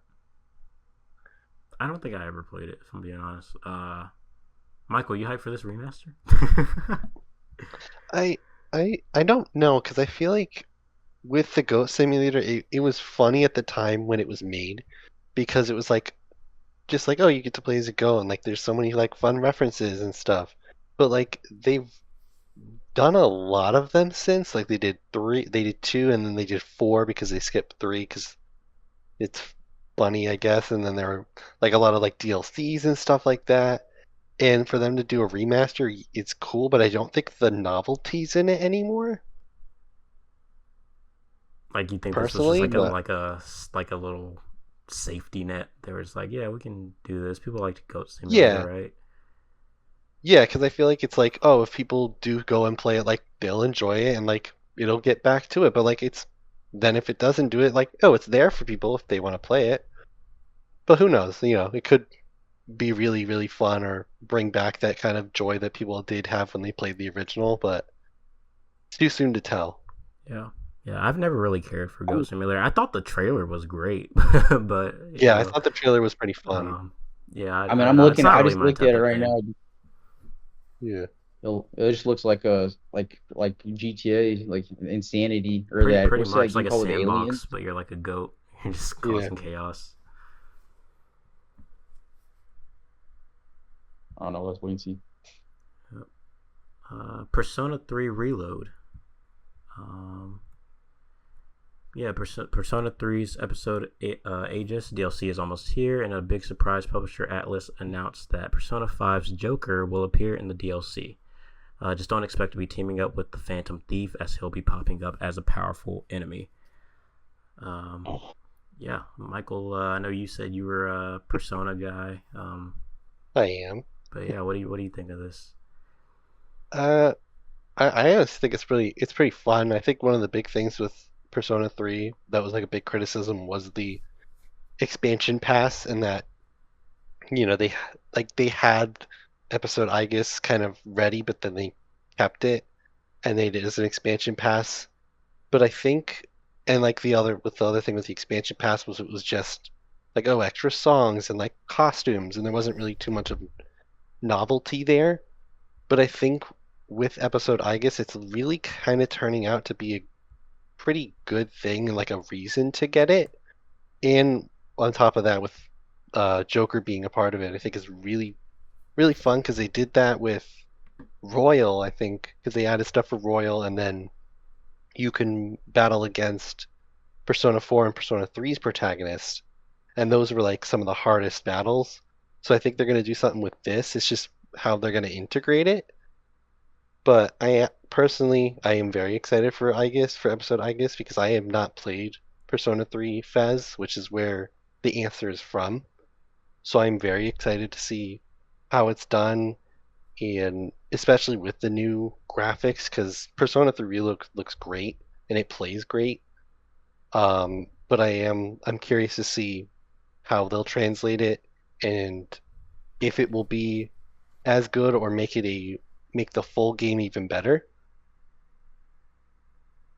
Yeah, because I'm really impressed with the way, like you were saying, Persona 3 looks, because I don't know much about Persona, but I have seen the original, and in comparison to Reload, it looks really, really good. But Yes. yeah, I mean that's pretty exciting though, that it's their Persona's been getting a lot of love in recent years, and fans for the most part seem pretty happy with everything that they've been doing. So that's it's pretty exciting that they're keeping it up with this update that's coming soon. Anybody else have anything to say? Not really. I mean, I got to play one eventually. I have 5 on my PlayStation. I played it a little. All right, get ready for your life to just to never go outside again. Yeah. Oh man. I played 5 back at a time where I was just so into Japanese culture, such as the films and other games like Yakuza. And I think I had mentioned it in one of our earlier episodes, but there's an IGN article which kind of made the argument that both Yakuza 0 and Persona 5 were like tourist games in a sense, where it's like it immerses you so deeply into like Japanese culture and exploration that you could almost see it as like a touring game in a way. Yeah, and I played both of those, and I can attest to like the way they show off the cities, and like it does feel like you're getting a miniature tour of it, and also having a fun experience in the because you can go to these different towns, you can explore them, you can go like in Yakuza, you can go to like iconic places like the Don Quixote or like the like certain bridges or different places, and it did feel like a little walking tour with the added fun of like you get to beat up people on the way, or you get to go out and do something in Persona, or like go buy things for your next mission. Yeah, like that kind of slice of life aspect was what I loved most about Persona 5 because I would hate like having to go do the mind palaces or if that's what they were called. Just the social aspect of the companions and being able to learn more from going to movies or eating a big burger to get guts. That was the part that I loved the most. Yeah. It reminds me of, I don't know what it is about it, but I have like a fascination with Shenmue, like the first 2 games. Like I had to buy them and I have them both. And that there's something about walking around that atmosphere and that I don't know if it's that period of time and those graphics even, but there's just something about it, So if it's anything like that, I know I got to, because I still want to finish Shenmue. It's just really, I mean, as you guys know, I'm sure it's very slowly paced. Yeah, that was the precursor to Yakuza, right? I believe so. I mean, I know that it was like away a bit. I mean, if that's like a Virtua Fighter, like if it was inspired by that, because that's what inspired Shenmue. At least like the fighting did. And Virtua Fighter is like the first 3-dimensional fighter, I'm pretty sure, right? Believe so, but I think Virtua Fighter is also Sega. So and Yakuza is also Sega as well. And I think even in each of the games, in each Yakuza game they have like Virtua Fighter. Then the second one's Virtua Fighter 2. Then like the next one's Virtua Fighter this and that. Like you can play them in like the arcades that they have in there. I love that, dude. That reminds me of Ratchet and Clank, dude. They had like an arcade you could play in 3, and you could play the Captain Quark game inside of the game, and I love that zaniness, man. And I know that it was really popular with a new one called Doki Island, where it's like Animal Crossing. I'm like, I have to check that out. Or I'm talking about Yakuza, what's it called? Infinite Wealth. Oh, Infinite Wealth. Yeah, they had like the Animal Crossing game inside of it. Doki Island, yeah. That's crazy. It's like if they put a Pokemon simulator inside of a GTA or something. You can play the mobile on your phone. It'll probably have Pokemon Go or something fake. I'm interested to see it. Yeah. That'd be crazy meta. Yeah. What even would what would a GTA game look like in the GTA universe? They're probably just I know, right, do like the top-down games. Yeah, it might be. It might just be that. I wouldn't be as surprised if they did something like that, or they'll have a game at all. I'm pretty sure they will, because they had shows, forever. Yeah, they always have some type with of this game kind of usually. But I mean, with this extra like publicity that this has gotten, I could definitely see like that being in this game, you know. But I'm sure that you know more than me because I don't look on the subreddit as often, but I do look at subreddits for other games more religiously, you know. I don't. Yeah, you don't have to worry about it. I mean, the GTA 6 subreddit is mostly just people like grabbing at straws, trying to Making up like, more. yeah, you know, which is what There I hasn't been find so any intriguing good about it. yet. Someone's got to hit something, some kernel of truth, That's you At know, with some all that point. blind fire. But hey, that's part of why Yeah, we started doing the segment we did because we can take this stuff and yeah, make sense of it. yeah, exactly. Heck, even subredditors have proven a year or two in advance that RDJ would be Doctor Doom. Well, they Oh damn! predicted it. Somebody did. No, get out of here. I had to look at Yeah. this shit. Good on Wow. them. Somebody probably wrote for The Simpsons, man. Probably. Oh man. But yeah, this next game, Eric, I know you're hyped for this, dude. Dragon Ball Oh yeah, Sparking oh Zero. yeah.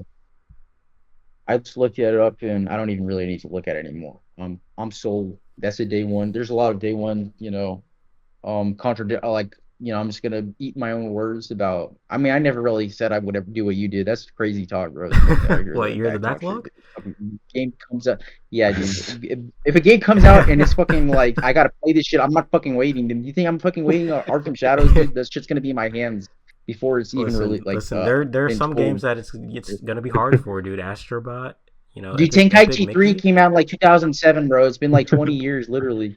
dude. Listen, It's been like I'm gonna 17 I'm years, gonna make bro. it. I'm gonna make it. It's Bro, you August. better play Sparking Zero, bro. I'm not playing that. What? You don't care Dude. I'm about not it. even. I'm not Yeah, even I'm playing the right, AC man. Shadows, bro. Come on. Me too. I'm not playing it. I'm You're not playing it either. lying. He's lying to you. Don't. Okay, He's I'm not gonna lying. play it at launch. I'm not gonna play it at launch. Yeah, me either. I'm playing it.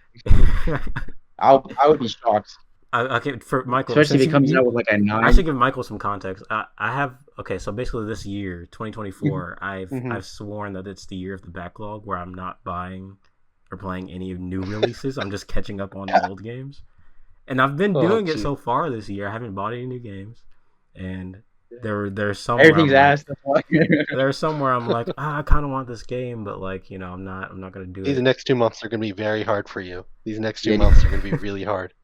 dude. Right now, Concord. Eric was saying, bro, Concord is looking hard for him, man. He needs that shit. hmm Oh, forget about it. I will say, Black Myth Wukong, I was sitting here like, oh, that game looks good. Like I said, Astrobot, I really want. Epic Mickey, I would love to get. hmm But, we're just gonna add it to the backlog for next year. I only have Silent Hill 2 on pre-order, Ooh. and I want to get Until Dawn the remake, but I think they're taking after Naughty Dog and going full price for it. Yeah, I saw that. Oof. That's ridiculous. Like, I It like doesn't look Until that Dawn, but different, like to be honest. $60 is a lot. Yeah, that's more than Concord, dude. And at least that's a new game. Whatever you want to say, that's crazy talk. You're like obsessed with I'm pretty Concord, sure I bro. got You that keep for bringing it free. up. You playing it? No, I've been listening to it on Kind of Funny and No, shit, I'm and just I looked at messing. the gameplay. The graphics are really nice. Are you Yeah. going back on It's what you said really before? fun. You said you weren't gonna play it. You gonna play it now? I'm not gonna play it. I mean, unless it's fucking free, all of a sudden, I'm not gonna buy that shit. But still, just Fair, looking at fair. it's interesting to me to hear people say gameplay is good, but the designs of the characters is enough for them to not invest. You know, we'll have to see. I'm pretty sure it's out now, isn't it? Yes, it came out, I think, 3 days ago. That's crazy. And there's like nothing. I'm pretty sure it's dead on arrival, but I think it was. I Damn. think there wasn't, like, in Steam, it doesn't have many people playing. I mean, Wukong did extremely well, and a lot of people are playing that, but at the same time, like, a multiplayer game that isn't doing well, like, that's not yeah. not too promising. And it's 8 years. It's been 8 years in development. That's what really got me. I'm like, that's a long time. See, this is why 8 Sony years in needs to just development, stick yeah. with what they're good at. Those single player narrative driven games that they know that PlayStation fans are gonna play. Mhm. You need to stop talking and you need to buy Suicide Squad, okay, bro? Just accept it. I have Suicide Squad. Right? I didn't buy it, but I have. See? But you have, and you're enjoying it, aren't you? I haven't played Right? it. My girlfriend bought it. Backlog. She's having fun. She did. She had right? she had She a likes great time Harley with it. Quinn. Yeah, she loves Harley Quinn. I think that's one of the main reasons she bought it, to be honest. Nah, dude, Arkham Knight's a better Harley Quinn game, dude. Just do the challenges. She's gonna play the Arkham games too, because she was like, she enjoyed Suicide Squad, and I was like, I hear the Arkham games are like just basically better versions of this. Yes. And so I was Yeah, that's what they should have been. Yeah. That's what we thought it was gonna be. I really do How wonder, wrong we were. though, like, like, if you were to take away the Arkham connection and tell yourself that's just a non-canon Elseworld story, could the game be playable then? Yeah, I would say a little bit, because like you can kind of. I think the biggest thing was Kevin Conroy, and like having him in there, and then have like kind of having that relation. I think made people more associate it more with Arkham. That didn't help. I think if you don't think. separate, I think That if you did separated, it damage. could work. Yeah. And plus, I mean, they've been doing that either way. Like, the Arkham canon kind of is wonky. Like, the comics were canon, like the Arkham tie-in comics, and then they weren't. Assault on Arkham was canon, but then it wasn't. Oh, that's weird. I don't like when they do that. Yeah. Just own up that some of the decisions you made. I love when they do that instead. I can't remember what movie it was, but Yeah, just double I down, think it's one of triple the down. they've been using the same X-Men actors, like Iceman and shit. And I was like, I respect that they kind of stuck to the. No, we did this. We're owning up. That's Yeah. kind of what Deadpool 3 was. It was like the end of the Sony verse. Yeah. And like the Fox film was my bad. Yeah. But yeah, dude, I actually used Squad by the way. They gave it out for free on Epic Games Store, dude. I remember that. I'm like, yo, dude, that's not a good thing at all. And I don't think they stuck to the DLC at all. I don't know shit. They released Joker, and then I haven't heard of another character. That's true. We literally Did they talked just- about I think that they all too. got leaked. I think they got leaked. I think that like the entire roadmap for this season, and I think a little of next season was leaked. So like people knew even before launch who the people were going to be. So they're Wow. still releasing somebody. Yeah, I think. It's I been think a the minute. latest one. Yeah, I think the latest one was Miss Freeze, but I don't know if there was someone after that. Mr. Freeze or Miss Freeze? Miss Freeze. Okay, see, that's why that game's in the state it's in. Why can't I play the characters I know? Just let it be iconic. I was thinking Lex Luthor, man. Is that one of them? He is in it, but I don't know if he's going to be one of them. Okay, we'll see. If They couldn't give- if they put like Azazel or Azrael, and he has like that Batman suit, and he kind of plays like that, that would be. I think this is a Maybe, good but- sign that there are things that can save this game for you, Eric. Yes. So it's not Yeah. not too far gone. Yeah, but it's too shootery still. If only they'd given us Deathstroke. Yeah, that too. So many things, man. Well, shoulda, coulda, didn't. Would've. Yeah. Never was. All right, next game, Dying Light: The Beast. Techland showed off Dying Light: The Beast, a new 20-hour adventure set in the Dying Light universe and starring Kyle Crane from the original 2015 game. And the fact that that game came out in 2015 is absolutely That is crazy to me. insane. Oh my We're gosh. old, guys. I feel old. I feel really old now. Wow. Still remember the demo. Yeah. I remember Wow. not having like a PS4 or Xbox One and not being able to play the game, and I remember being like so mad because I'm like, I want to play this game so bad. That's how long ago that was. Damn. I remember I was like shoveling snow or something. I'm like, when I go in, I'm gonna ask my mom, get me that game. I'm not gonna let her know what it is because it's so That's how you super do it. gory. Yeah, and it worked, and it worked. Man, Wow. good times. And you guys were from Colorado, right? So like a lot of snow up there, I'd imagine. Oh, I'm Connecticut. That's which what it was also was. a lot of snow. Yes. Yeah. Wow. Yeah, I just recently beat. I remember I bought it a long time ago. I bought it when I was in high school. And I remember playing it, and I like played it. Like I got to a roadblock where I was getting stuck, and then I just kind of dropped it for a while. Then I went back to it like years later. Like I didn't beat it until I was literally like a sophomore in college, it was years between when I first got it and when I beat it. But I remember beating it like literally in my dorm in college, and I was like, I'm really glad I went back to it because that game is incredibly good. Like, I love zombies. I'm a huge zombie fan, and I also really like parkour. Like, I used to like watch like parkour YouTube videos and stuff like that. Mm-hmm. So you like take those things and you combine those two, and I'm like, yo, I'm into it.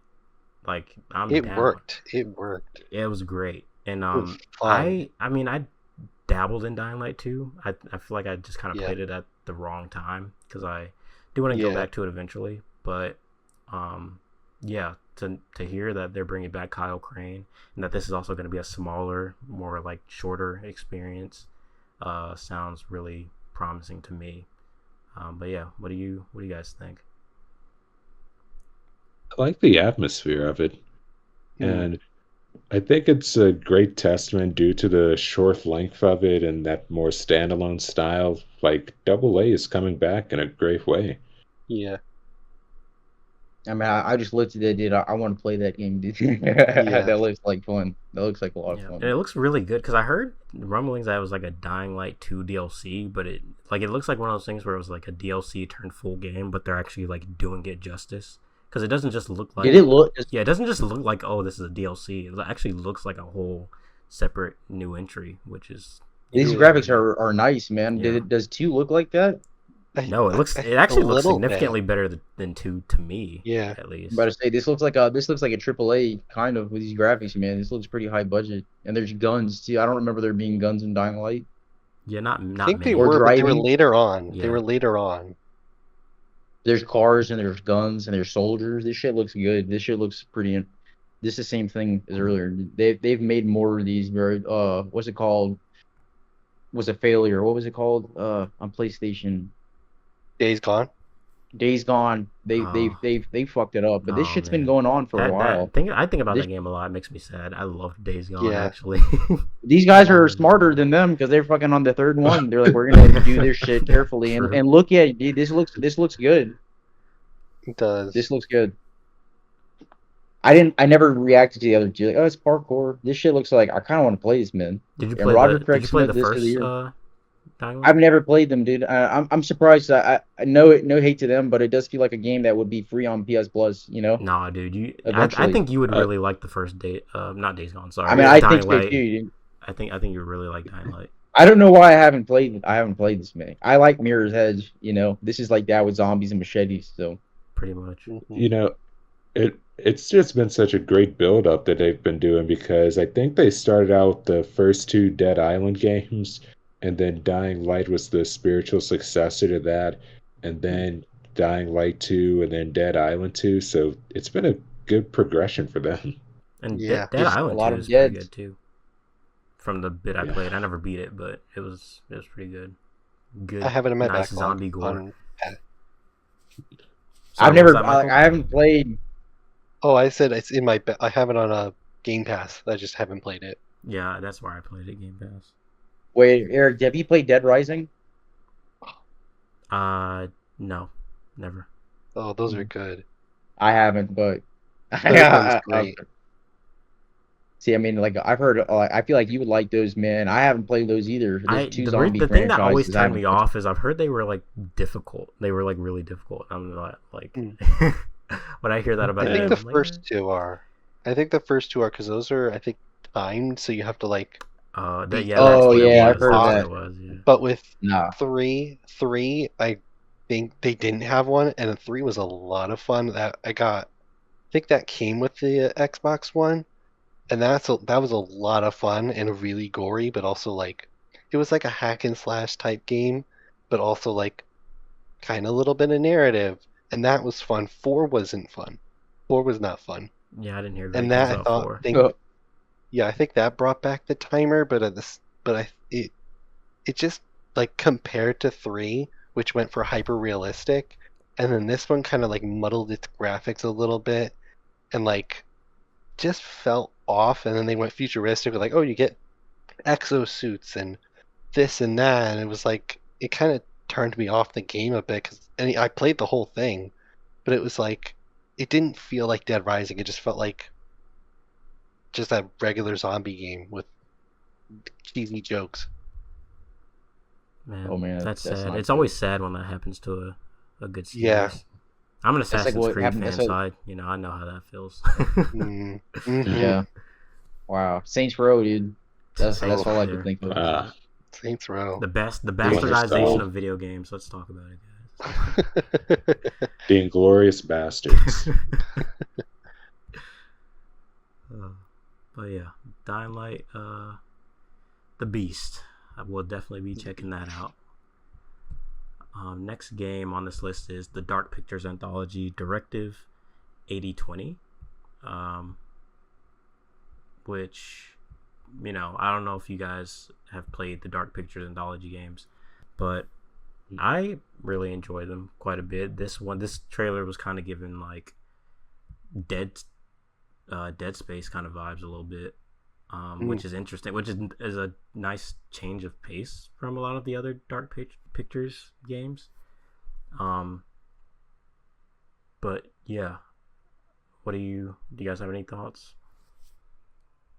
I like the way they've taken it to the new setting, and Yeah. still they always manage to cast some of the most underrated actors in the lead Mhm. role, like Lashana Lynch. That's Captain Very Marvel, happy right? about that. Yeah, Yep. Very happy I about was that. like, I noticed her, dude, and she's doing a space thing. That's cool. she's also keeping 007. That's right. keeping in Yeah, she line with the was. theme, dude. I think that's dope. I do think it's cool that it's in space, dude. I'm like, dude, they're doing an alien film parody type thing, and it looks like you have more control because it looks like there's a segment where she's sneaking around. Yeah, that Yeah. I heard they were kind of overhauling the gameplay a little bit because a lot of the Dark Yeah. Pictures games play the same. I mean, I say that I've only like really played one. I've like watched a lot of the other ones, but they mostly really kind of play the same, have the same kind of mechanics and all that. So the fact that I played that with you, Eric. We played. yeah, we played a Go bit. ahead. And then I remember I went back later because I feel like the definitive way to really play those games is in the movie night mode with like a group of people. And that's Yeah. why I haven't played most of them because I've only really been able to get a group together for like one game. But yeah, And I we think picked the wrong one. yeah, I mean That was kind of slow. that's It the was one slow. that's the It one was I boring. beat. It actually was pretty decent, but yeah, Really? I We should have done the quarry, dude. now the court. Until Dawn was good. Yeah, I definitely want to pick up the quarry at some point. Yeah, we gotta do But that. yeah, I think it's cool that they're kind of mixing up a little bit because like they know if they want to keep this Dark Pictures Anthology thing going, they gotta spice it up a little bit. Exactly. Yeah. So Mhm. it looks pretty good. But yeah, any other thoughts on that? I'm ready for more of those, man. They can only be better or hit or miss, and the ones that hit, I'm a love. So I've never played a single one, but they have my full interest. It's just so many things that go through my head. Like, wait, if this is an anthology, maybe they might make a compilation later that'll be full price, and I just dumped 20 I on honestly this think one they already episode. have like a collection that has like the first few games in it. Yes. Yeah, I think they do. Yeah. dude, I just want more of Fierce to Fathom is the best one. It's not like this, but like scary Yeah, type those things. are If they good. do something like that with this, like realistic type situations, and like we have a movie like, yo, you're getting chased by a killer, and it's just some normal dude. I think that would be like the best one, dude. Like, I can I just would I would love it so much if they were to do like a version of this, but with crime stories in a way, like crime thrillers, something like Heavy Rain, as the base point for it. That would Would be be pretty sick. really funny. so many possibilities, man. It's only a matter of time. Well, I don't know. Fingers crossed for Eclipse, man, but I don't know, man. I don't know. I don't know about that anymore. Yeah, let's not get Literally, into it that. so much potential if they just drop it. Yeah. Oh man, that makes me Yeah. sad. But yeah, next game we got is Lost Records Bloom and Rage. The creators of Life is Strange had a new trailer for Lost Records Bloom and Rage to show off at Opening Night Live. Interestingly, Don't Nod's new narrative adventure will have 2 release dates, as it'll launch in 2 parts next year for PC, PS5, and Xbox Series X and S. Tape 1 arrives on February 18th, and Tape 2 will arrive on March 18th, 2025. which I'm happy with that. You know, it's only 2 parts, and we only have to wait for like a month, just about. Which, if I'm being honest, I don't know how we used to like literally play these episodic games, and like it would take a whole like a year, sometimes more, for all of them to drop, and we're like they would always end on like crazy cliffhangers. So I'm glad they're just like, hey, just 2 parts, and they're coming out close together, so you don't have to wait a long time. Because I'm actually I'm into this. When they first revealed it, I didn't really have many thoughts. I was just like, oh, Life is Strange looking game, cool, whatever. I never really cared for Life is Strange that much, with the exception of like True Colors. And then I recently went back and played through Life is Strange again, the first one, and Life is Strange Before the Storm, as well as 2. And I still think that the first couple Life is Strange games are kind of overrated. And when I say first couple, I mean like Life is Strange and Life is Strange Before the Storm, because I actually think that Life is Strange 2 is underrated. I really like that one a lot. But True Colors came out, and it just blew me away. And I know this isn't Deck 9, it's Don't Nod, so we kind of have to look to those games to kind of have like a bit of a reference. But I'm really looking forward to it. The more they show of this game, it looks like it's really capturing that kind of feel that I would say that the original couple Life is Strange games were going for, of like that kind of like emotional kind of like teen experience that, like, for the most part in the Life is Strange games, just kind of came across as like cringy and, dare I say, borderline annoying. So like I it looks promising from what we see. It looks like it's going to be a little bit more authentic. The time period looks interesting. That it's going to be like, you know, back in the 90s. They're going to be doing like a lot of like recording and stuff. Kind of gave me like mid 90s vibes.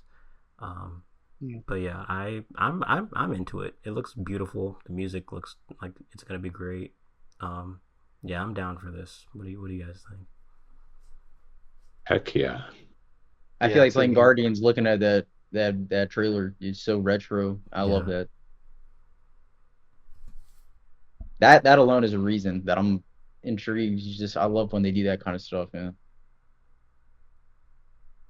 Honestly, if there were an A24 for video games, it would probably be what Don't Nod puts out. Yeah. Mm-hmm. True. That's very true. But and now that I look back on it, Life is Strange. It kind of did seem a bit soapy in some parts. Yeah. While also taking from stuff like Twin Peaks with the Before the Storms prequel. And like it seems like they've kind of realized that the audience has matured a bit with this, and then you have the new Life is Strange as well. That's true. Yeah, I didn't even think about that, because that's a game that also came out in 2015, right? Like ages ago. So Jesus. Yeah, I guess they have to recognize. They garnered a huge fan base from that game, so I guess they have to like recognize, hey, you know, these people, they aren't the same people anymore. So yeah, but like I said, I think it looks great. I think this could hopefully this gives me the feeling that a lot of other people got from that, you know, first Life is Strange game that I just, you know, couldn't relate to. But yeah. I'll also add this, and this just popped in my head, but the original Life is Strange almost viewed as the Breakfast Club for gamers. How so? Like, you have this young audience, and you have like these existential questions of being able to change time or live with your mistakes, or if you had the power to do something, would it make it better? And it kind of connects with that young adolescence of things that are beyond anyone's control. And in a similar way with how the Breakfast Club was like about high schoolers and whether they could continue on outside of their archetypes. And literally anyone who's a non-gamer, like some of them, I've asked them if they played, they've said Life is Strange. They really enjoyed that. And I guess that's because of that episodic nature and that character-driven narrative that really just drew people in. Yeah, I'll give it that. I will also say that I think Life is Strange has like the core themes are really, really solid.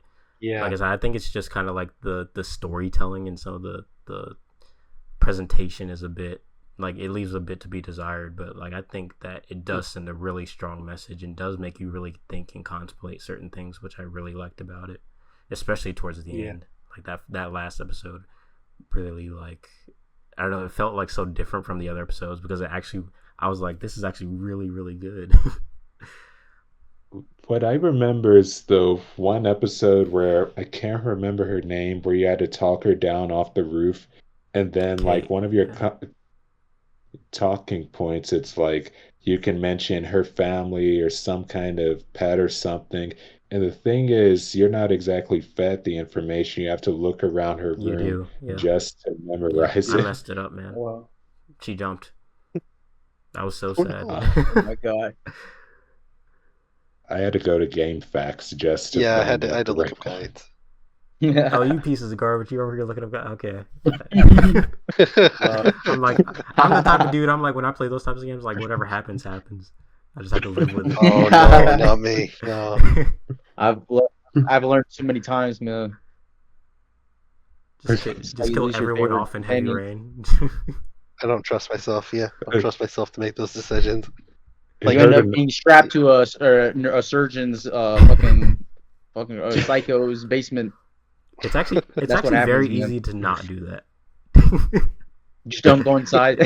Just go back in your car and Literally, drive there. just don't take a sip. There's something up with this guy. He's weird. I think there's a trophy He for doesn't that. talk If you normal. leave, like you'll get a trophy that says "Smart Girl." I kid you not.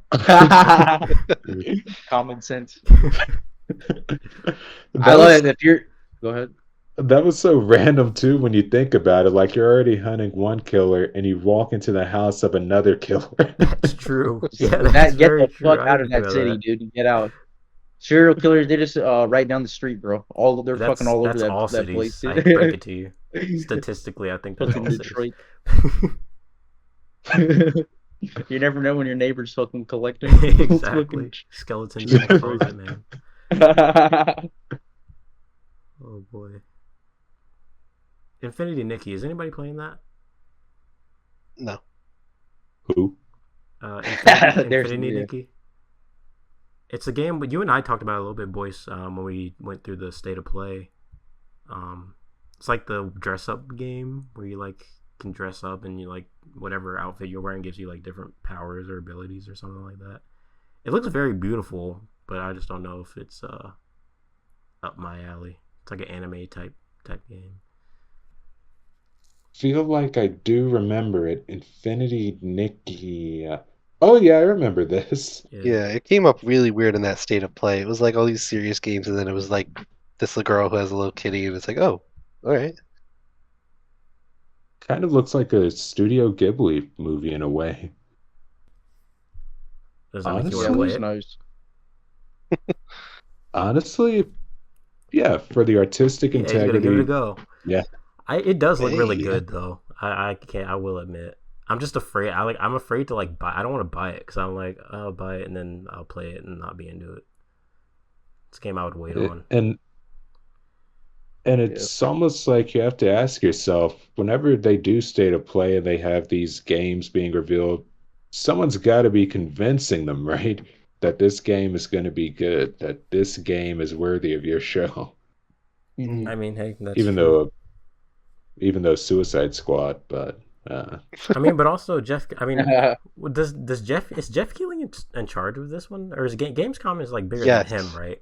Or No, I think he's in charge of opening it live. I think he picks it's like the Game Awards and Summer Game Fest, where like he okay, kind of curates which ones are going to be there and like has a good idea, but then people can submit stuff to him and he'll be like, oh, okay, like we'll put you on, or it's not for now, but we'll put him later for Game Awards or something. got you. Okay, well, if it's Jeff Keighley, Jeff Keighley likes to include all types of different games. And plus, Jeff Keighley is just like a hardcore. Like he'll play like anything. So like, it's hard to say what's gonna be at his shows. Yeah. But honestly, it kind of reminds me of Mario in a way, the princess, and it's almost like it could be PlayStation's Mario, tone-wise at least. That's interesting. Yeah. Yeah, it does kind of give me those like Nintendo vibes almost, you know. Is this a PlayStation exclusive? I think so. Hey, you know what? Can't be Yep. mad at it. I've been wanting more PlayStation exclusives, so we got one, boys. And it actually says it's the 5th game in the Nikki series. Yeah, I forgot there are more of these. But yeah, Arc Raiders, first announced all the way back in 2021. Arc Raiders is now scheduled to launch in 2025, and a playtest for the game will be available in the fall. I don't know much about Arc Raiders. I watched like the trailer. Yes. I hardly remember anything from it. But do you guys have thoughts on this? I mean, that's very interesting that it's been in development since 2021 and we don't have any gameplay, so I'm very interested to see how that turns out. The trailer didn't look bad, and it looked like they're going for retro too with that logo, like 90s too, or some like the Atari logo, like rainbow. But it looked cool. It was like the most interesting part of the whole thing because there's no gameplay. Yeah, I'm trying to. I think it's coming back to me. Yeah, I know. I remember which trailer this was. But I mean, they're saying they're gonna release a gameplay, whatever soon. Before then we'll know it's a PvPvE, and we already have one that came out that's doing really well. I forgot what it was called, but there's aliens in it. Helldivers? No. No, not that one. It's another one. You can kill each other too. There's like 3 teams. I'm gonna find it right now. Extraction, I think, is what it's called. Level 0 Extraction. That's what it's called. And that's doing really well, apparently. When did that come out? Level 0 Extraction.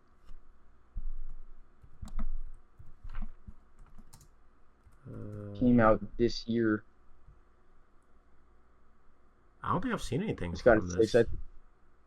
I think it's only on Steam right now, but every time anybody talks about that game, it looks like a first-person shooter though. It's like it looks crazy. We need more of those we had that one game that didn't do well, Showdown or something, Hunters. Oh yeah, Hunt Showdown. That was like the only one. I heard good things about that, so. Well, I guess we'll see more soon. I mean, it comes out next year, so we'll hope that it delivers. Yep. Anybody interested in Path of Exile 2? Yeah, I don't really have anything for it. I remember Boyce and I also talked about this one when we were going over State of Play. We were both just kind of like, But yeah. I'm actually gonna have to re-examine to remember what it was.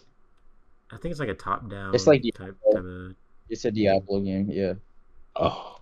The other one isn't that old, so I'm pretty sure that one's a relatively new. Path of Exile 1. I have Diablo 2. Looks nostalgic. But I mean, those games I feel like, were very specific. You have to really like that kind of game. Yeah. Oh, sorry. I was just going to ask if you were playing it, Boyce. Oh, no. Never. I mean, the top-down style, it does interest me, though, because early in the 2000s, when they had stuff like Marvel Ultimate Alliance and X-Men Legends, like the top-down style on those, they didn't bother me one bit. But I think that's more so because of the superhero genre. Now, if it were some medieval fantasy, you might have to argue with me to get me to play. I mean, I think even Dragon Age Origins was supposed to be like that originally. I remember a really early Game Informer issue where it was sort of like that. Rest in peace, Game Informer. Rest in peace. Orale. King of Meat looks pretty interesting. Watch out, Fall Guys. Here comes a new challenger to the competitive co-op genre. As revealed during opening night live, King of Meat is a hacking, slashing online co-op spectacle that'll put contestants through challenging dungeons in the mystical world of Lorgok. I hope I'm saying that right. I'm really bad with pronouncing fantasy words. It's fantasy meets late stage capitalism, and it'll be coming to PC, PS5, Xbox Series X and S, and Switch. I ain't gonna lie, this game looks pretty good. It looks like Wipeout meets Fall Guys with its own little spin on it. Looks cool. I was just talking about how hack and slash multiplayer looks, and I mean that's I guess that's how it looks, and it does look good, man. I'm intrigued. Before I saw the cover of this, and I just saw the title, at first I thought it was like some kind of successor to Super Meat Boy, which I never played, but the title just interests me. Yeah, when I first heard it, I was like, that King is of an Meat. interesting I was like, title. what is this game about? I still don't know, but it looks really colorful and vibrant. So It makes me It think does of give action to playing. Hall of Meat, from the skate games. Isn't that the game mode where you're trying to break as many bones as possible? oh man, good times. Even reminds me of the first target in Hitman Contracts, the Meat King, which is much darker, but I remember that, dude. Oh my god, you had to put that image in my head. boy. That game is really dark, dude. Oh yeah, everything is just so creepy about that Isn't one. that the one with the demon in the mirror? Is it? I Or know was one of that- them has a ghost. I think it's Blood Money, right? Or is it Contracts? I remember Blood Money Wait, is had there the just one where you- is there a demon that you can just run into it during a stage, or Yeah, it's in the mirror. It's just there to fucking scare the shit out of you. that's weird. It probably was Contracts. Yeah, but Meat King is like a serial killer. I don't even think he's the main guy, or is he the main guy you're there for? He's got this room with women on hooks. It's just so dark. Damn, which one did Yeah, you and say it's that was in? Contracts for PS2. It's a remake of the first one because the first one is not. If you look at it, you're like, you can't play that shit. Yeah, It's very interesting because they had over-the-shoulder camera. Yeah, you Yeah, just look at. I old didn't know Hitman, Hitman went there ever. Oh yeah, dude. And He's it's not even good. He kills a good. I'm pretty sure one of the games you kill a good guy, right? You're just not a bad person, and that's his job, dude. Yeah, that's That's his who he job. is, dude. He's not a good guy. You're not a good guy, dude. You thought you were good. I mean, Agent 47 Can you is an imagine assassin. He just kills Can whoever. you imagine, he's getting no, paid dude, to. you're a hitman. You have to kill the fucking charity fundraiser for this local church with children. No, that's what it would be, dude. They can't sell that shit, so they have to have everyone be evil. That's the only way you play it. In Blood Money, you actually have to kill a guy who's guilty because one of his carnival rides ended up killing a kid, and the kid's family hires 47 That's to the go first after. one. That's like the tutorial. Yeah. Damn. That was dark. That was the intro. That's the intro. You see, everybody's screaming. Those games are kind of Jesus. low-key dark humor. They're dark comedy. The way they present it is kind of like black comedy. And disguise yourself as a clown, and then you have your target's wife hitting on you. In another wow. life, I was I a love- huge Hitman yeah. fan, but not this one. I swear, I remember those games, the character being a lot deeper than I remember, but I feel like there's potential there because he is a sociopath. That's the whole point of him, but he has feelings. I don't know.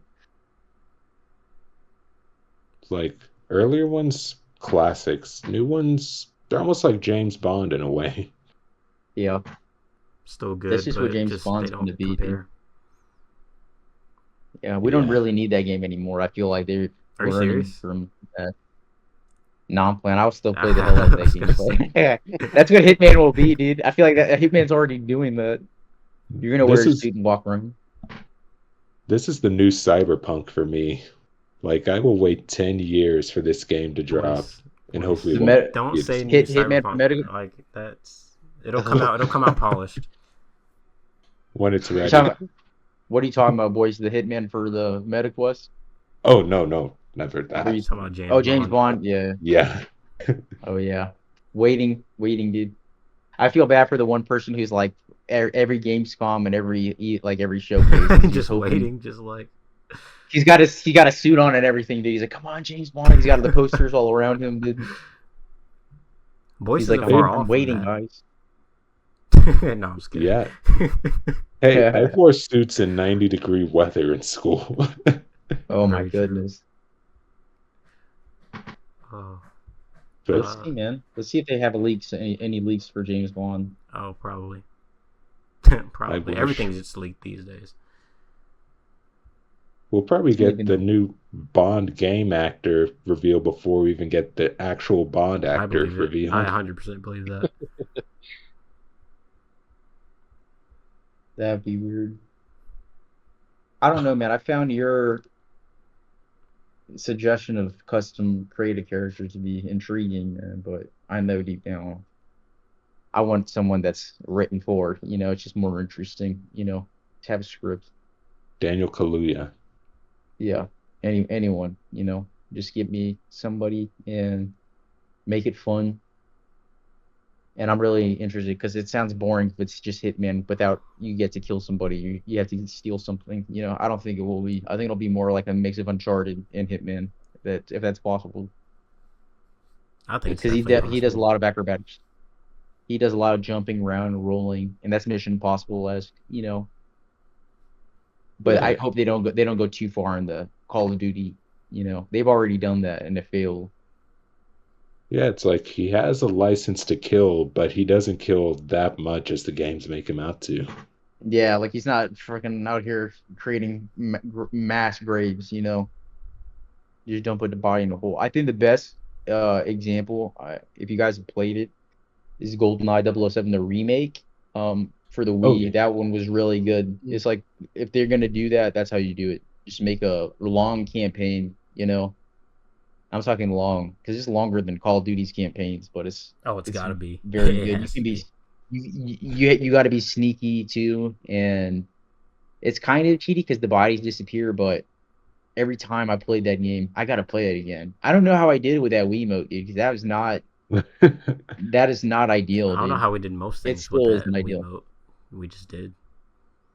It was fun, but it definitely felt like 50% of the time. When that bar, you have to like get the bar to like read your sensor. remote. Oh man. The sensor Yeah. bar. Dude, no. I was lucky to be able to play it on PS3 when they ported it over. I don't know why they hated on that because I'm like, isn't this just the same game? It looks No, fine. it's never the same game, Eric. You have to recognize this. But the one on the Wii was so much better. They changed They were one the same thing, game. and it's just it's ruined. That's how games work. What did they change? I don't know. I'm speaking What in did they- general. Whenever they change things. No, I'm asking them boys like Oh. what do they change? Oh, probably the graphics and I mean technically GoldenEye 007 Reloaded, which is what they gave to the PS3 port, it pretty much played like a standard shooter in a way with just the controller. And they had the PlayStation Move as an option.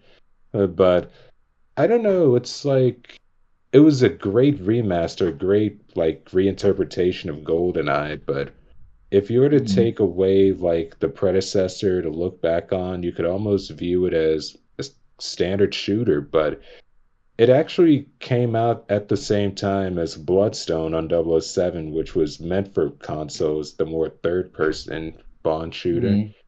And that was a great time. I mean, 2 Bond games at once, the same month, the same year.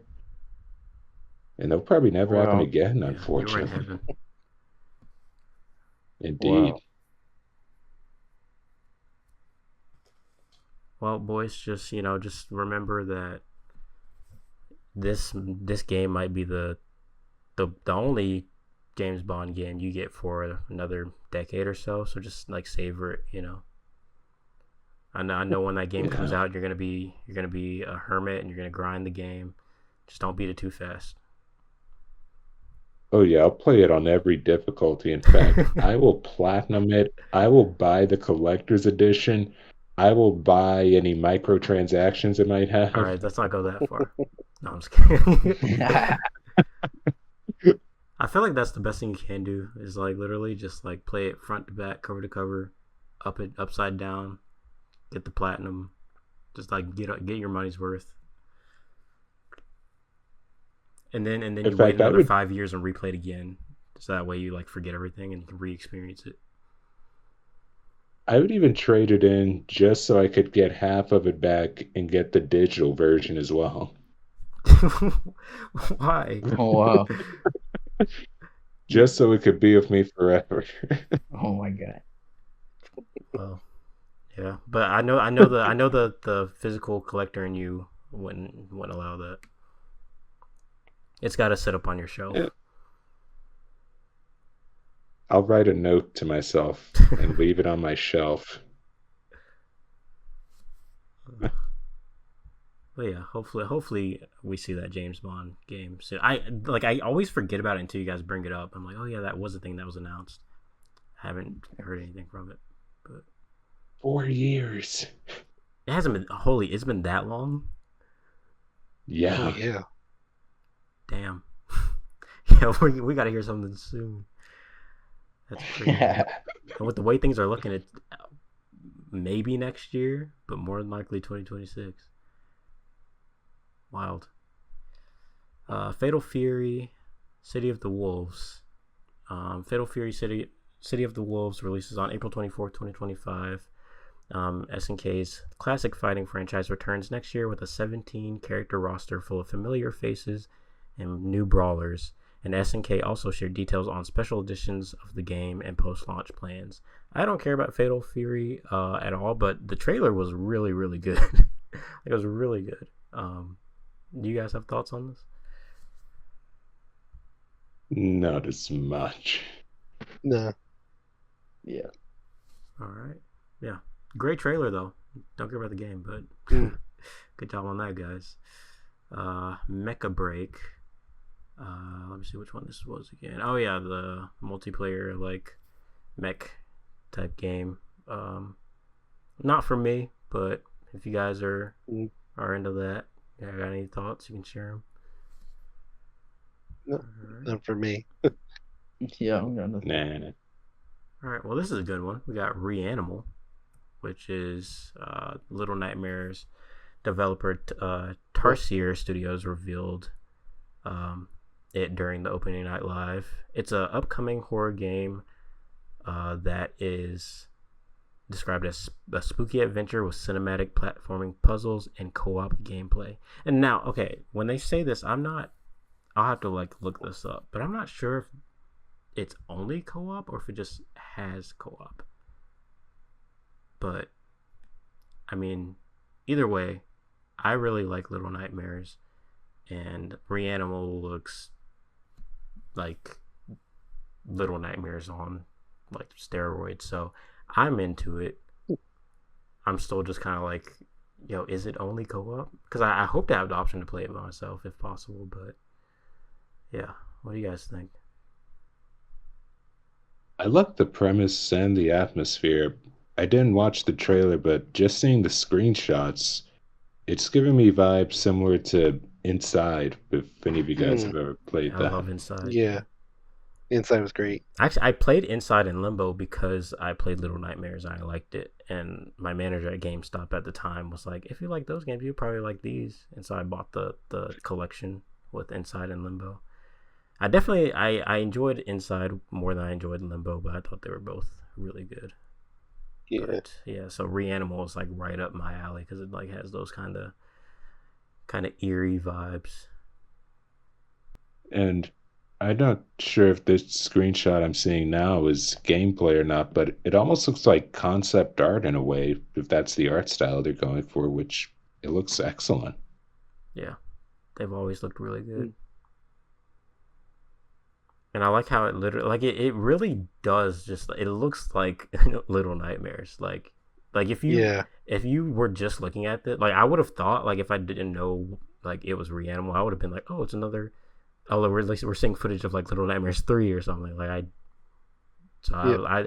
I actually got them mixed up a lot when I looking at them because I'm like, oh, there's Little Nightmares 3. Is that what this is? And then it's like, oh no, it's a whole new thing, but it's the same developers. Little Nightmares 3 is a different developer, so it's like a little like flipped, but both look really good. I'm excited to get my hands on this. But yeah, any other thoughts? All right. Dune Awakening. I ain't gonna lie. I mean, this game, it looks pretty good, but it's one of those things where I just don't know if it's for me. Yeah. Yeah, they showed a video showing off like the tools you use to create your character, the action you can engage in, and two damn big sandworms. A few other interesting features were also shown off, like the ability to create unique blueprints and structures and sell them off to other players. So yeah, it looks like the whole like, you know, cooperative type gameplay and like being in this online like open world like kind of plays a really big role. Because when you look at this game and it's like, oh, it's like a survival game in like the Dune universe, but it's the MMO part that kind of like makes me go, I don't know. Yeah. Agreed. But yeah, I mean, I think the game still looks pretty cool. Even though I probably won't be playing it, but do any of you guys think you'll be hopping on this? I probably won't, but I gotta say, it seems like with MMOs, especially ones with licensed IPs, they just end up looking great. Like, really placing you in the world so well. Like with Knights of the Old Republic and then Matrix Online. Yeah. I feel like this has potential to maybe be something that could really be hit because, I mean, like, the movie just, they brought a lot of people in that didn't care at all. They walked out like, I'm fucking all about that Dune life. So I think it's very smart of them to do this. And I'm intrigued. The graphics look great. The gameplay is not something I hate. This is my kind of gameplay. If you're gonna do this, I thought it was gonna be top down, but it's like it's like Last of Us looking, sort of, you know, over the shoulder survival aspects. I mean, obviously, of course, I'd like to see like a KOTOR version of this, right? Single player consequences and stuff. But if it's fun, and I could see myself playing this. Sweet. This is what they should have had a Star Wars at this by now. But yeah, that's true. Yeah, Dune's doing it first.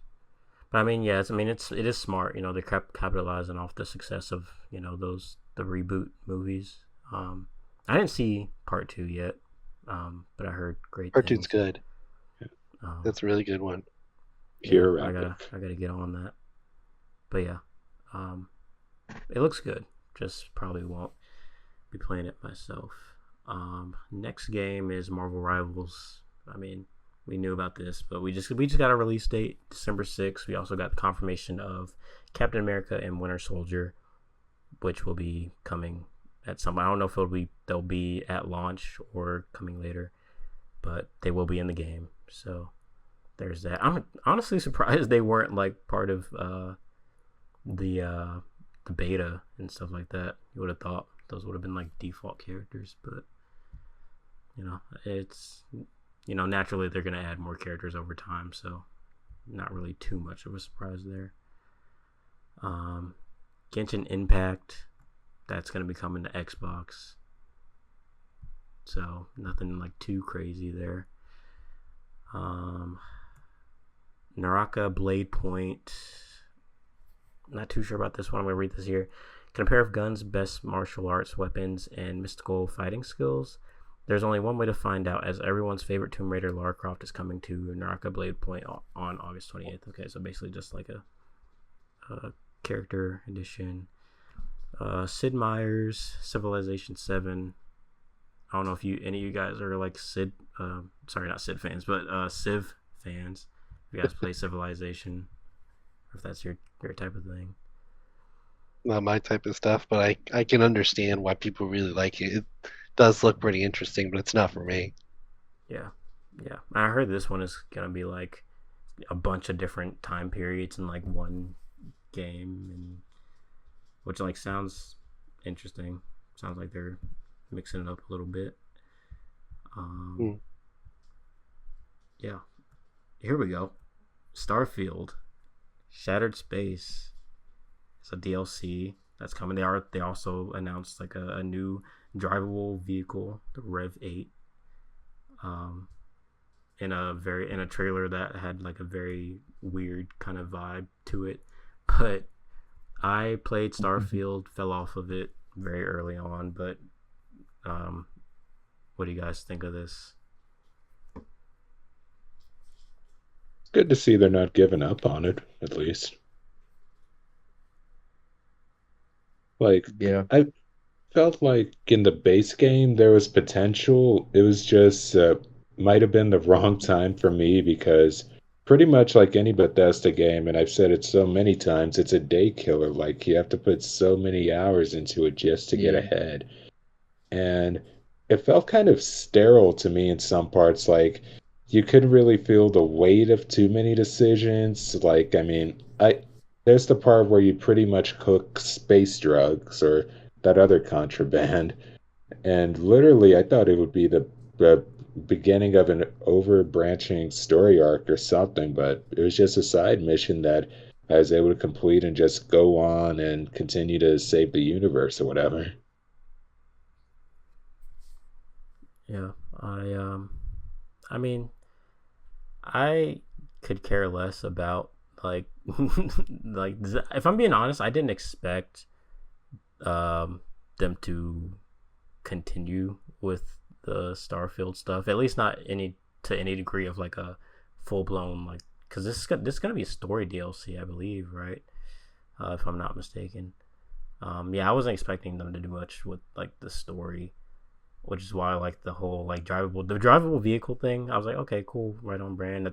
That'll be useful because like running around the planets got kind of old. But yeah, for there to be story, I'm wondering how many people are actually, for one, how many people played through the entirety of the story, and on top of that, how many people would want to experience more of it. Because me personally, I actually really enjoyed the story. Surprisingly, I know a lot of people love like Bethesda games for like the everything they have to offer in terms of like the world and RPG mechanics and stuff like that. But for me, what kept me going while in the short time that I played was that single player, that story. But yeah, I probably wouldn't really return to it for a DLC just because it's one of those games that's just so, like you were saying, Boyce, it is very it's a time sink, and so Yeah. I feel like you can easily kind of burn yourself out on a game like this, and I wonder how many people are still like actively playing or like at a point where they're not burnt out to where they would be down to revisit it for a whole DLC. But that's just me, the guy who doesn't really like Bethesda games that much, so I don't know how much my opinion really means on this subject. But yeah. They even hyped it up a bit too much of like when they're showing off trailers and everything. Like it was hailed as this next gen Titan with being able to go to a planet right in your viewpoint, and then you get to the planets and all the bases are pretty much the same and repetitive, and enemies that with a shooting gallery. And it's also like I hate that a lot of the planets were procedurally generated. I really, because I knew when Todd Howard was over there, like, oh, it'll be like 1,000 planets. I'm like, okay, yeah, this isn't gonna be. This is quantity over quality. I already knew that's what this was gonna be, so I wasn't the least bit excited to hear that. But okay, here we are. Game was fairly successful. Some of the reviews weren't the greatest, but still did pretty well. So happy for that. Todd could use the W.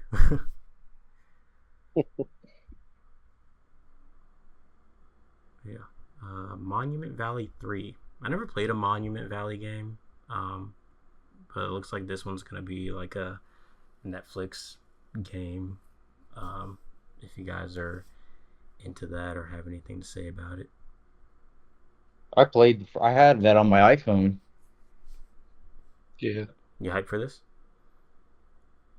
No, I just remember that those games, they were pretty popular on the iPod, Yeah. and A lot of people good for really them. liked them. A lot of people aren't happy that this is locked behind of a subscription on Netflix.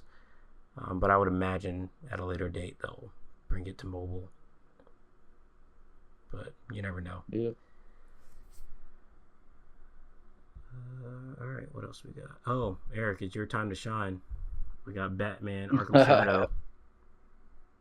Yeah, man, I'm hyped for that. I mean, there's just gonna be what we wanted from the other one, combat and gadgets and stealth and all these characters. I respect them for telling a story, and it's about the same length as Asylum. They said that Asylum was a lot of what inspired them for this one. It's a lot more linear, but it takes place over multiple days, and that's never been done. It's always one night. So I'm interested to see how that changes up the levels. I mean, there's like some locations that you've never been able to get into, like this gun store, bank, and I love Roger Craig Smith. I think that he should be the new voice of Batman. Honestly, I think that Yeah. Hamish, the other guy's great too that we have. So I hope to God that they don't stop making proper sequels to Arkham. Rest in peace, Kevin Connery. But I think we have a worthy successor, and we don't need to be stuck in this time. But I do like stories told before Asylum. I think that Origins had great storytelling, and I mean, if they have Roger Craig Smith, I just hope. I mean, Rat King, Ratcatcher, Rat King, that can either be really good or very bad. But as a villain, I mean, but aside from that, I do hope that there's better villains in the game that they haven't told us about. But I'm still intrigued, and I know that it's gonna be good. Yeah. Yeah, you're like I was saying earlier, you're one of the lucky few that get to experience another Arkham game. Like this is Yeah. this. I mean, it's no. I still find it a bit questionable, the whole VR thing, but Yeah, I really can't that's get I can't understandable. get behind that, man. That's so strange to me. Even The as someone, I mean, I the personally don't priest, have any stake in it. I'm not like a huge Batman guy, but I know, right? like, this they knew this wasn't gonna go over well with a lot of people. With people, yeah. The only thing that the silver lining is we're getting more Arkham content, and if it does well, which it will, it's just gonna scream at shareholders. We have to focus on Arkham. That's still we have to make a new one. So they're not giving up on this franchise. I Yeah, don't think we're gonna get Suicide Squad 2 either. So yeah. Well, I guess it's fair, like to thankfully, think of it that way. It is a good sign that Arkham's still alive in some way. So there's hope. yeah, exactly. I really love the first trailer that they put out, though. The fact that they had a Smashing Pumpkin song attached to it. That first, I don't I remember feel like that. that first trailer was a little bit dirty. They were like, that first trailer was hype. I watched it and I was like, oh snap, this actually looks really cool. And then it was like, oh, VR medical. And I was like, oh. I was like, because the So thing is, I good. was like, wait, why aren't more people talking about this? I was like, this is a whole new Arkham game. You would think this would be everywhere. This would be all over your timeline. And then I got to the end, and I was like, oh, okay, Yeah, I see what's going on here. I understand. I see the truth. It does make me want to see what a first-person Batman game would look like, though, minus the VR. Fair. Yeah, seeing the punching, seeing fly across the room. You can be Batman. You are Batman. They'll never make Spider-Man because everyone would vomit. That's just the truth. I will say, I always thought that Unfortunately, those little moments in like the Amazing Spider-Man movies when they went in first person, I always thought that was dope. they were dope. That first Amazing Spider-Man trailer, that shit was dope. Yep. That's how they did the reveal of the suit, actually. And True, then they it remember they ended. that. did. Yeah. It was dope. It was dope. I've really come around those movies in recent years. I used to not like them. They're really good. Yeah. No. Nah. Those movies suck. I hate those movies, dude. I don't hate them, but the first one I don't remember. It was so boring, dude. And the second one, I mean, we all know how terrible that was, dude. I can't entirely disagree with you. Yeah. But he's like, why don't you give me your blood? Because I'm not going to help you. Why don't you help him, bro? He's your best friend. The Amazing Spider-Man 2 no sense. gets better with more viewings, but it's still I think the first one is still better. It's rough. Yeah. We got Gwen Stacy out of it, which is good. Also, Emma Stone was great. Yeah. I do wish they designed the lizard better, though. Yeah. For some reason, he looks like terrifying in No Way Home, but in this one, he's just super mutant. Or he looks like one of the Koopas from the Mario movie. You know what I'm talking about? Yeah. He looks just like it. Now, just imagine what Talk about bad adaptations. Jesus. Like, if Sam Raimi had gotten the chance to do the lizard, just imagine how terrifying that would be. Oh, he would have. Yeah. Oh, yeah, dude. It would have turned into a horror movie real quick. Yeah. I mean, he did Venom, and he didn't want to, and I'm surprised, because that seemed like right up his alley. True. And he was scary. He was actually scary in that film, dude. I agree. He scared me. Yeah, especially when he removes the symbiote and it's just Topher Grace under there. Ooh, chills. When he's climbing on the wall. I don't know why he was scarier in those movies than the others, or in that one film. But I guess it's just because he was so murderous and like sadistic, and Venom's not usually like that. Bloodlusted. Yeah. You guys want to talk about Monster Hunter? Which one is this? Wilds? Yeah. I've never played a Monster Hunter, so I don't have much to say. But what do you guys think? It's kind of the same thing. Yeah, I think it looks cool, but depends on because I know I've heard it's like a little bit more welcoming to people who are new to the series, so it might be a bit bigger than other entries, which is saying something. Because I heard that Monster Hunter does sell really well, so it will be pretty cool to see if it is approaching to welcome newcomers, how much more it will do. But it just depends on how new it can be. Because I mean, World was 2020, I think. At least it's still been getting updates and stuff, but it'll be cool to see how Wilds kind of changes that or keeps things the same.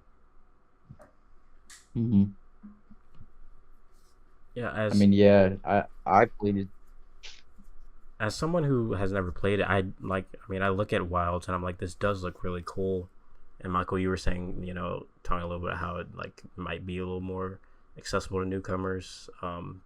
Would you suggest that I go back and play something like World to get a feel for it, or do you think this would be a good jumping in point? I would say it could be very good jumping in point depending on, I guess, how, because if it feels more like a soft reboot, it depends on how it goes.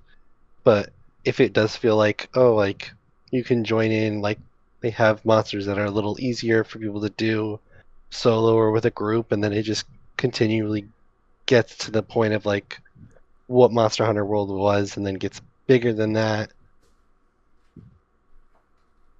Yeah, because I think I have World. If I'm not mistaken, I have one of them from PlayStation Plus that I've considered going back to. But yeah, because it does look pretty cool. Because I never really looked too much into these games, but I have been in recently, and I'm kind of I feel like I would probably be into this if I gave it a shot. Yeah. Were you saying something, Eric? Oh no, I wasn't saying anything. I do want to add, I do think it's cool. These games have been around since like PSP, man. I just remember they used to like put these bundle these with the PSP. Man, So it's been like they've been around. that's crazy. Don't they have some like different kinds too? Don't they have like some ones that are more like Pokemon style, like games? Yeah, I think the stories. I think Monster Hunter Stories is a bit of a Pokemon-esque type game. Gotcha. The lore runs so deep.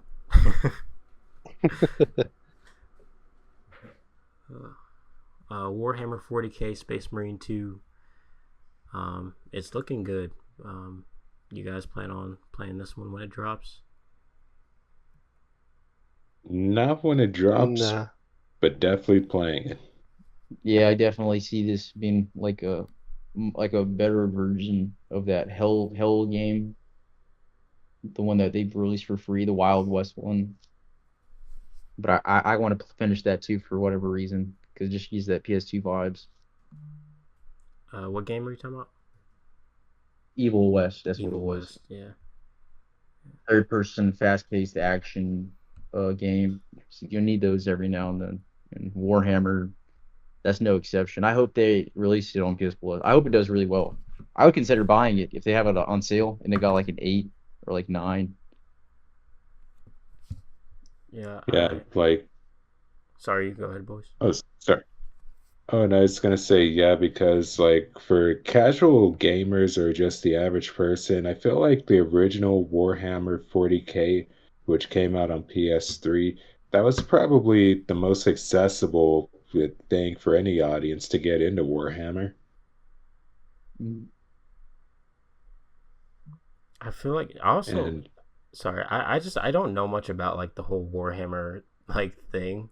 So like Warhammer is like more than Space Marine. Space Marine is just like a Warhammer thing, or how's that work?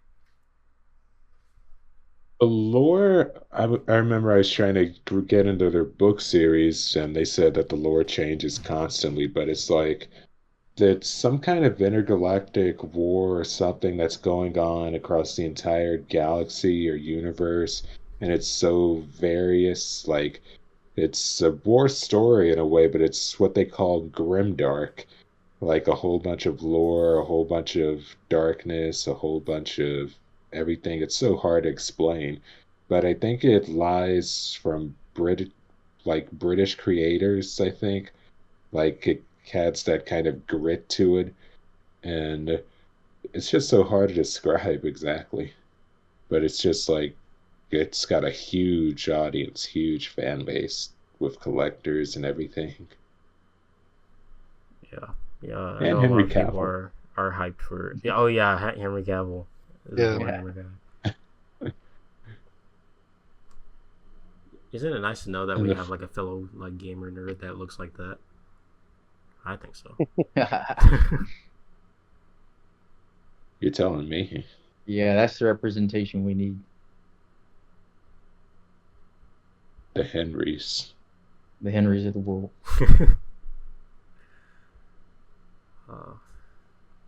If that's it for Warhammer, you guys want to talk about Secret Level, which isn't a game, but it's a new anthology series from the creators of Love, Death, and Robots, which is basically going to be like a collection of stories from different games, like God of War, Sifu, a few other things in there.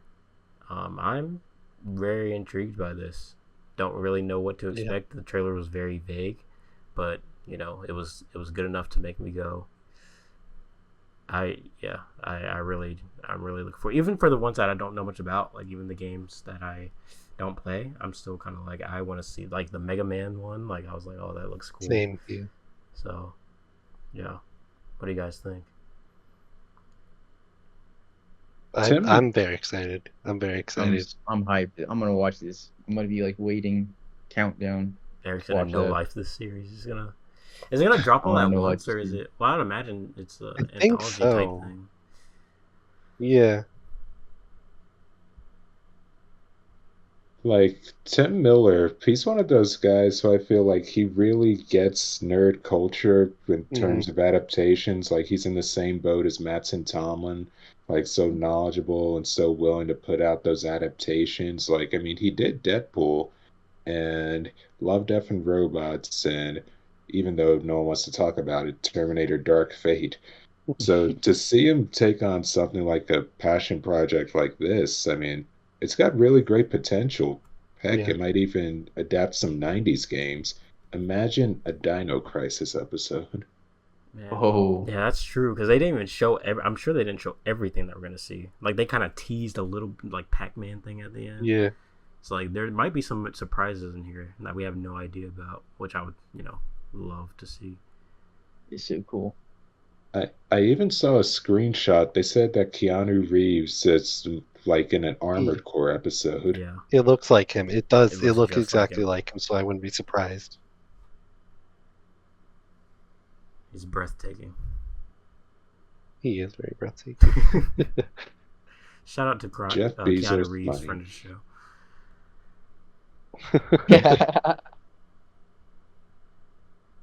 Keanu. You guys into Towerborn? Looking forward to that, or is that a skip? It's not too much for me, but I don't know about you guys. I know nothing about it. Yeah, I know. Next to nothing. I watched the trailer. I forgot it. I think it's another like top-down type of like game, if I'm remembering. Yeah, side-scrolling action game. But yeah, we can move on from that one. Go straight to Age of Mythology Retold, which is another, top-down looking game, I believe, if I'm not mistaken. There came a point where there were a lot of these, and I was like, I might be getting mixed up, because I think Masters of Albion is also like that, if I'm not mistaken. But do you guys have anything to say about Age of Mythology? Yeah.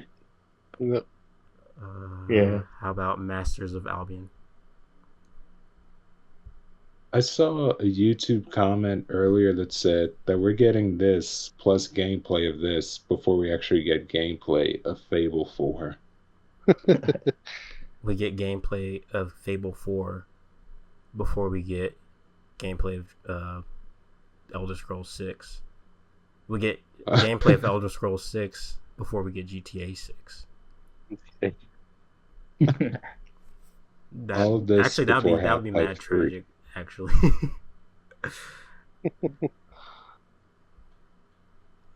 Literally, like, where does all that time go? Man. Yeah, and that's the crazy thing. Can't get it back. No one knows. No one knows where it went. Oh, I know you nerds are gonna love this one. Kingdom Come Deliverance 2. I know you guys are hyped for that. Yeah, It does look pretty good. It does look pretty good. I mean, I played a teeny bit of the first, and I still have to say, like, the graphics look pretty good in that, and these just look really good. I think it might be a big blow it sleeper away. hit. Yeah, I Might be didn't a play big the sleeper first hit. one, but I mean, from what I've seen of this, I'm like kind of blown away. I don't want to play it because I don't want to be that guy. It's a big time wait. It's a big time thing. Yeah. Yeah, That's my thing. I have the I'm first just like, one. I don't know if I'm into this like kind of type of thing. I also didn't play same. the first one, so I'm just sitting here like, Overwhelmed. but it looks really good though, so I'll give it that. It does. I heard the intro for the first one's like 36 hours. Jeez, are you? Yeah, that's where I stopped. I will I'm say like, this, though. The first one, it's on sale on PlayStation Store right now for just $3.99. Are you kidding me? Oh, And That's that- why I got it. Nope, and it's for all the DLC included as well. Just $3.99. Yeah, they want you to get ready for this. I'm about to look at how long to beat. I'm about to look this up. It's gonna be like 120. I know it's like Witcher 3 kind of game, actually. I kind of gave up on it. I bought it the same day I got a PS4 Pro, and I could not win a fight on there to save my life. Literally in Oh, Henry's that's not shoes. I that mean, bad. The main story is 40 and a half hours. Wait, so there's no way. Why is the intro so long? If it so is what, like maybe less than 10 hours of like other stuff? maybe because pretty much your character starts out as a regular NPC.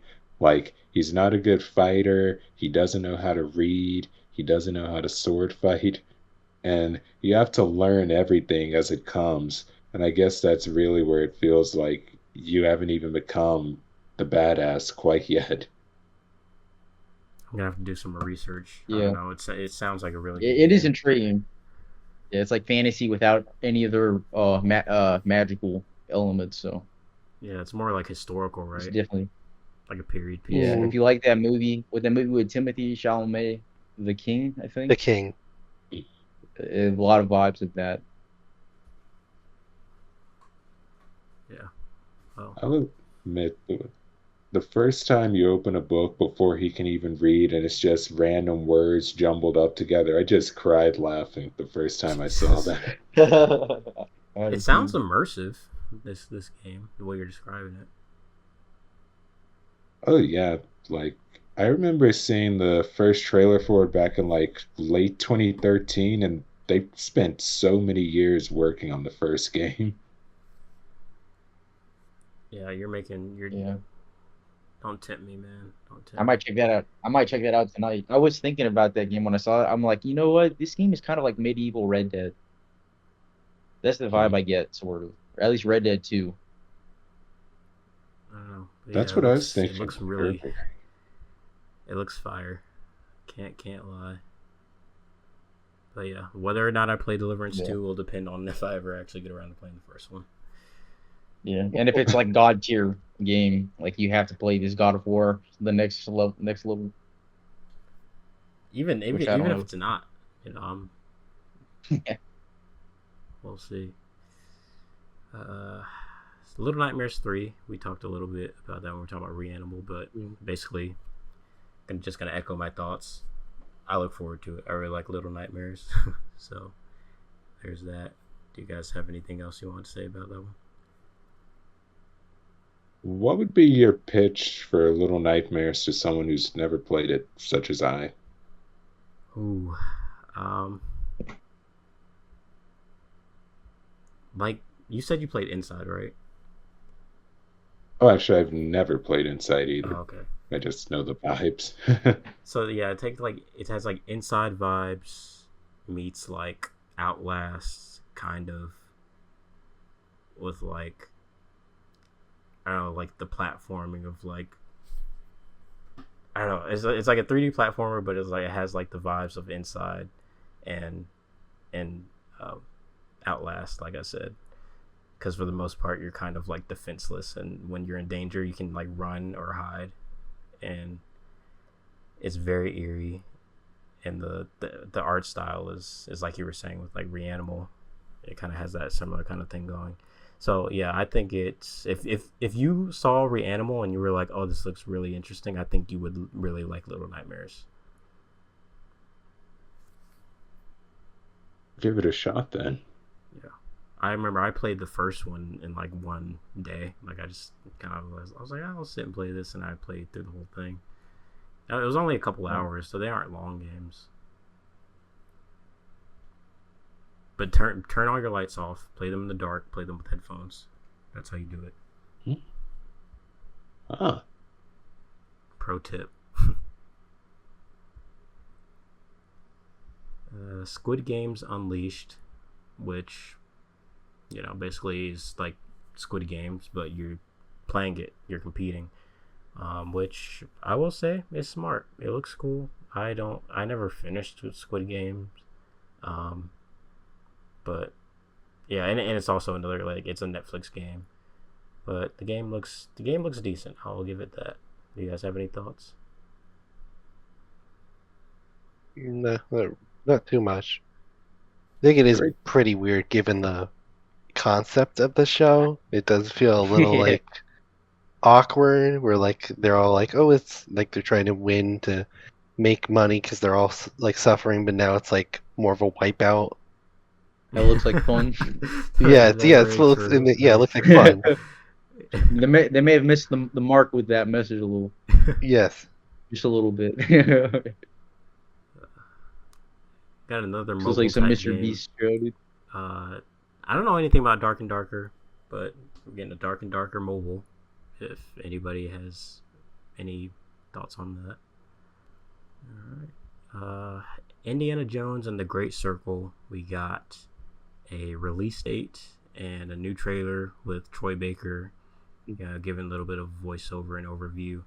I gotta say, man, I wasn't feeling this game for the most part, but I mean, it's looking really good. It looks like it has heart. It looks like it understands indie. I'll probably be playing this on PlayStation. Yeah. Because it's coming to PlayStation when it comes out this spring. Yeah.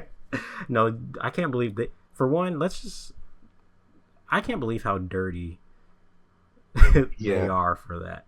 Phil Spencer said with a straight face, he said that Indiana Jones wasn't coming to PlayStation. He said that. And then at the end of the trailer, it pops up on screen for a split second.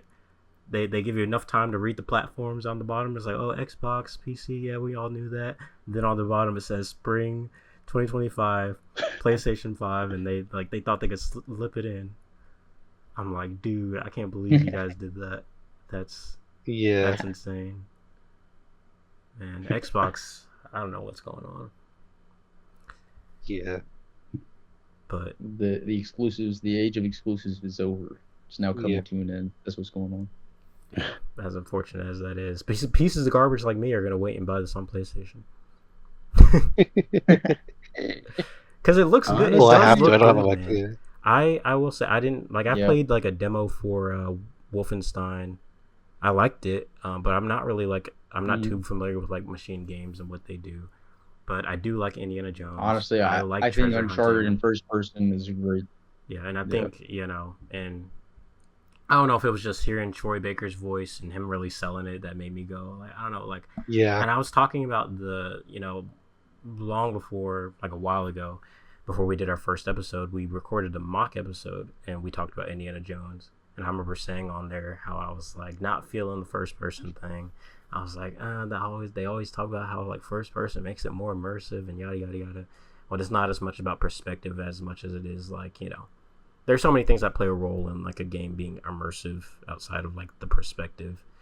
But I don't know. Right. I think the more I'm seeing, I'm like, okay, the first person looks like it's working for this. It looks like they understand. Yeah. They're utilizing their perspective, and it looks really good, man. It looks good. I'm coming around to it. Yeah. So the journal, and the puzzles. Yeah, I definitely want to play it. Yeah. Yeah. But, yeah. I can see why with the puzzles like that first person. Yeah.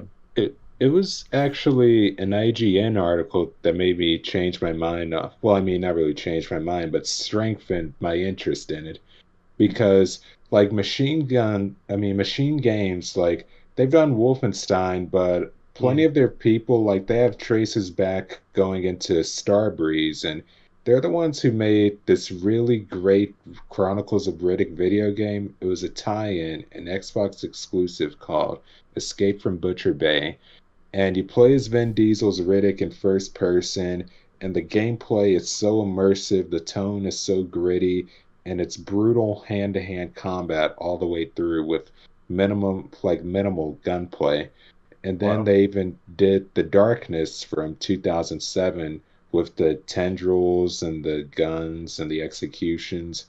And then that's when they moved over to machine games. And then to see them doing this... And what I read in that article is that indie, it doesn't play like a first-person shooter exactly. It plays like a first-person game. Like, like it immerses you in his shoes, and you're able to do hand-to-hand combat. And the gun is usually treated as a last resort or as a tool rather than a weapon. Like, really putting you in his shoes. Really like a movie, like just Mhm. any kind of action movie, like adventure film. Yeah. That Yeah, is cool. I'm really curious to see how it feels with the controller, like the movement. Yeah. yeah, I think they're gonna do it justice. I think it's gonna be a cool Yeah. adventure. That's all you can I really would ask love for if from like Indiana Jones game. Just like give me a cool globe-trotting adventure with some cool action set yeah, pieces, and we're straight. I was a little harsh dude, it's before. pretty. I'm gonna chill out on this game. I also think it looks way more polished than it's looked before. Like it's been looking way more Yeah. polished lately, and I'm like, okay, yeah, I'm coming around, man. I really am. Looks good. Yeah, I'm interested. I'm just find it fascinating that they've tried with Indiana Jones like multiple times with games.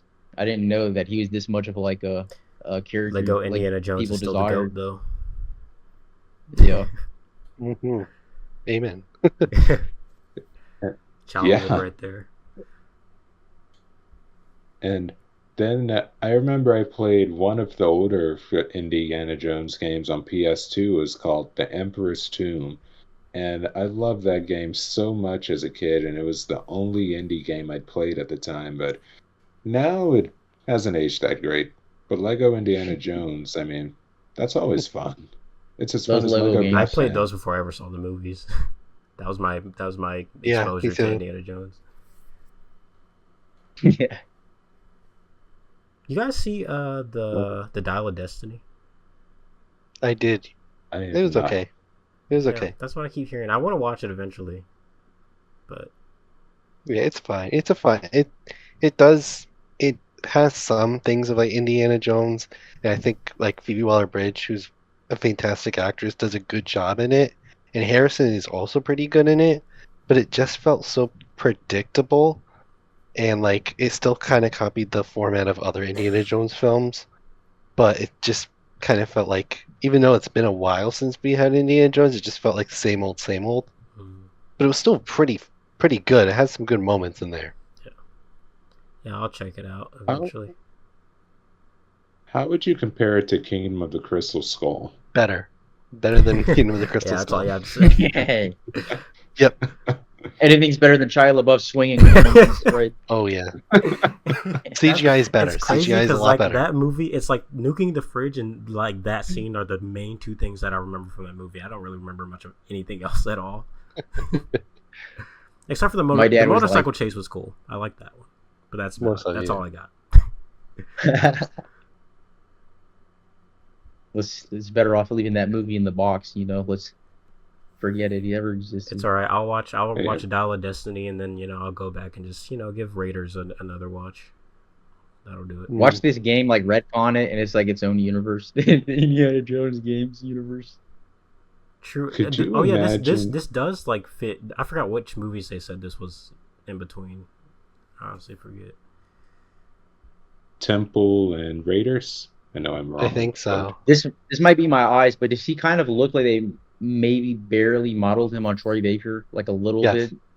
Yeah, I think Okay. they just put his I knew- face on there and then put him in the body proportions of old or young Harrison Harrison Ford. Ford. It's crazy. I'm like, I see. It's so uncanny. Like it looks Yeah, good, but it's so weird. it looks good, but it's weird. Yeah. Like two people at once. I'm looking at. That's why they made it first person. Yeah, like, we can't. We can't show these guys this shit. His voice impression of Ford, it's so great that It's I really was good. thinking of It's good. I thought of the universe where Harrison Ford plays Joel in an 80s or 90s version of The Last of Us. Well, That's a universe I'm glad I'm not in. It would have been great. But yeah. I like where I'm Yeah. at. Yeah. Yeah. Oh man, but yeah, Indiana Jones coming next year for me at least, but December for anyone else who's playing on Xbox and PC, I believe. Hmm. Next up is Mafia: The Old Country, which I'm here for it, man. I love Mafia. Yeah. This Me one's too, going man. Me back too. to Sicily Yeah. in the early 1900s, so it'll be a prequel, and we're gonna learn. It says we're gonna learn more in December. But yeah, I'm hyped for Yeah. this. I've been wanting a new Mafia game. especially after. I mean, 3 was all right, but I mean, after the absolute banger that was Mafia 2, like, come on, like we gotta get back. That raised the bar. We gotta get back to that, because Mafia Definitive Edition was great. I really like that, but we gotta step it up. And I think that Mafia, the Old Country, will probably do that because it's been a minute. They've been working on this a while. This was rumored a while back. It turns out it was true, which I'm glad to hear. That's true. It's probably the oldest setting we've ever had for like an open world crime. If it's open world, I kind of don't. I would think it is. I mean, I want it to be like more linear, like Mafia 2. And because there weren't so many cars back then, that probably have to mean horseback riding in some cases, right? True. Oh, it might just be horses, man. It might be like that village in the beginning of 2, where Vito's from. Which that chapter was literally called the Old Country. So, hey, there you go. Full circle moment. Yeah, I've yet to finish the Mafia game. I have them all because they've released them all for free. But I'm surprised. That seems like right up your alley. That's what I'm saying. I don't know why I haven't, dude. But I started playing Definitive, the first one, and I'm like about to be in the middle. All I've ever heard about them is the writing is fantastic, and the third one actually has the best writing, but the gameplay just puts it down. Mafia 3 I find hard to revisit and play through again because it does get pretty repetitive and boring. But it does have a really good story. Does the DLC help? I heard never the DLC fixes that. Okay. 3 is like the ultimate Shaft game. How's that? Or any blaxploitation game. Like, just the feel, the 70s Louisiana feel. I mean, nothing like it. They nailed it. And then you have the protagonist doing all these violent kills. He's like a black Punisher. That's awesome. Lincoln Clay was great. Lincoln Clay is awesome. I love that guy. Is it really worth it to play through that game, man? Just be honest, because I don't want to get bored and be like, this shit sucks. I would say so. I would say you at least try it. If you're like I'm not into it. It looked fun, dude. The stealth looked fun. I think there's a demo, if I remember. There might be a demo. I remember that's how I played some of it. I mean, I have it. They gave it out. Oh, you have? I would just try it. I would try it, and then if it hooks you, it hooks you. If it doesn't, it doesn't. But I would say Mafia Definitive Edition and Mafia 2 definitely give those proper playthrough. Okay, man. I'll play it. I'm gonna start it tonight, man. Probably. After I get that fucking Wild West Mafia outfit, Legend of the West. Definitive Edition that gives like heavy Goodfellas vibes to me. Like I really like it. You're saying the right things. When they first announced, like before they announced the Old Country, the type of setting I was hoping for was 90s style Soprano setting Mafia. Oh yeah. That's great too, man. That's probably where they go next. They might. They might. Hopefully. And then, just to hear them say in the trailer, this thing of ours, that was the most satisfying thing ever. Just because, since technically they say there is no Mafia, they just call it this thing of ours. La Cosa Nostra. Who do you guys think we'll see, like in terms of returning characters in this prequel, if any? Maybe Leo or Don Salieri. Yeah, I heard a lot of people thinking maybe Don Salieri, but it's hard to say. I wouldn't be surprised if they go with a whole new cast, but I also feel like a lot of time they have characters carry over in some way, at least like one. Like Vito's literally in all 3 games, so like we'll see. I mean, he's definitely not going to be in this one, but I'm really interested to see how it ties into everything. Maybe Vito's father is like a side character or something. Possibly. Mm-hmm. Yeah, I'm looking forward to December. I'm looking forward to hearing more. By then, EriQ will probably have played through them all. I know how you get. You'll get into it, man. I know you will, and you'll grind. Yeah. You won't be able to stop playing. The first one's short. I know. The first one's fairly short. I do. At first, I played the second one a long time. I didn't finish it. I played it at a friend's, but I was at first surprised. I didn't like, but I really like the idea of like super linear open world now, just to get me to the point A, point B. Yeah. It's just I almost think that's almost the custom mistake dressing. that Mafia 3 made, was making it. It's like there's nothing in the open world to do. Like it's really nothing much Yeah, outside of like things that you do in missions, so it makes it feel all the more repetitive. So it's like they should have just made that linear yeah. too. They just learned their lesson that the open world's like LA Noir. It's just dressing. It's not. Yeah. You're Yeah, not really That game intended didn't to need go to be around. open world at all. Great setting though. I love Yeah. it, but I feel like that's why they made it open world. They were like, "Oh, we did such a good job crafting this world. Let's like have people explore it." Yeah, yeah. Just driving for no reason. Yeah. Shoot the pigeons, man. No, that's GTA. Oh my gosh, dude. That's the only 200 reason I'm pigeons. not 100% on GTA 4. Freak those pigeons, man. 200 rats. pigeons? Are you kidding me? That's excessive. Yeah. Forget that. That's how you got the fingerless gloves, don't you remember, man? That's how you get the gloves that are on the cover. Are you kidding? Wait, seriously? You're joking? No, dude. No, they said that though, and I believed it. It was like for the longest time, some fucking guy said that. Oh yeah, and the cheats they put them. You get those gloves and you shoot all Yeah, around. screw that. I wonder if there is a cheat to help with that. Probably not. No. Wishful thinking. Anyway. But yeah, hype for Mafia. Can't wait to learn more. The first Berserker, Khazan. I don't know much about this one, but do you guys have any thoughts on it? It looks sick. Mm-hmm. This looks awesome, dude. At all? No, I did. I said it looks really awesome, like anime, Dark Souls. Wait, Looks dope. is this the same Berserker as like Guts? Oh, No. No, it's not. Voice is like,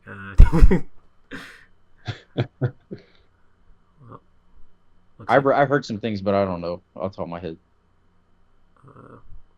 Well, just to let you know, there will be a closed beta test for console players from October 11th to the 20th if you want to try and get into that. I was trying to get into the Deadlock servers, man, for Valve. Get that on my deck. But no luck. No such luck, man.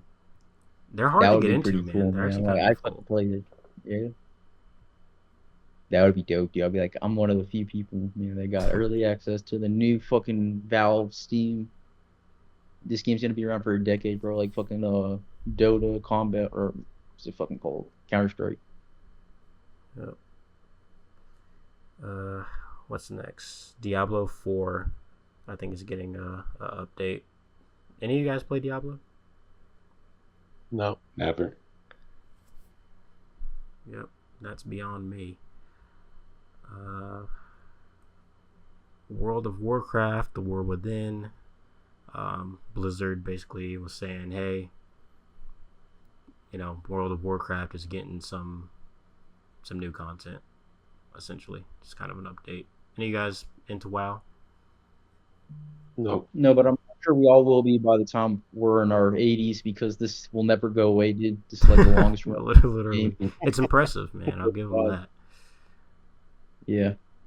Guarantee They're not worried, bro. They're like, oh, don't worry. You'll come around eventually. Guarantee we'll get a next level episode of it though. Yeah. Oh, yeah. We already got a movie, man. We don't need any more.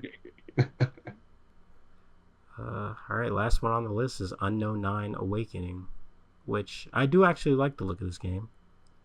Bandai Namco game. It's an upcoming adventure game in which players venture into a mysterious dimension known as The Fold. Alongside the launch date, a stylish live-action trailer was also revealed, which I watched the live-action trailer. It was alright, but again, I just think that the game does look pretty interesting. And I'll definitely check it out at some point. But do you guys have any thoughts on it? Maybe it's what Forspoken could have been, man. Oh, man. What's funny is like I completely forgot that game existed. I do want to play that game, actually. Unironically, I want to play it. I want to see what... I played the demo, and I was like, But I would like to see what it's about. I feel like the hate might be a little bit overblown I just want to go in with an open mind and just like have my own experience. So I'm glad you reminded me of that. You should live stream it, dude. I want to see your reactions. Yeah, maybe. Maybe we'll see. But yeah, it does, like when you say that, I'm like that. Yeah, it does kind of remind me. It has that kind of vibe going. That's the actors who she's famous. It's like if I hadn't looked at this right now and I saw the poster, I would have thought it was like some kind of military pilot game of some sort. But looking into it, it kind of gives me some Don't Nod vibes a little. And is that Anya Shalotra from The Witcher? Yes, I see. that is. Yeah, that's what I was gonna say. Huh. I didn't know that at first, and then I found out. I'm like, oh, that's actually pretty cool. It's Yennefer, but not Yennefer. There's got to be some mindfuckery there. Combat looks interesting. Looks new. It looks solid. And this was a game I had forgot about until I watched the trailer for the opening night live.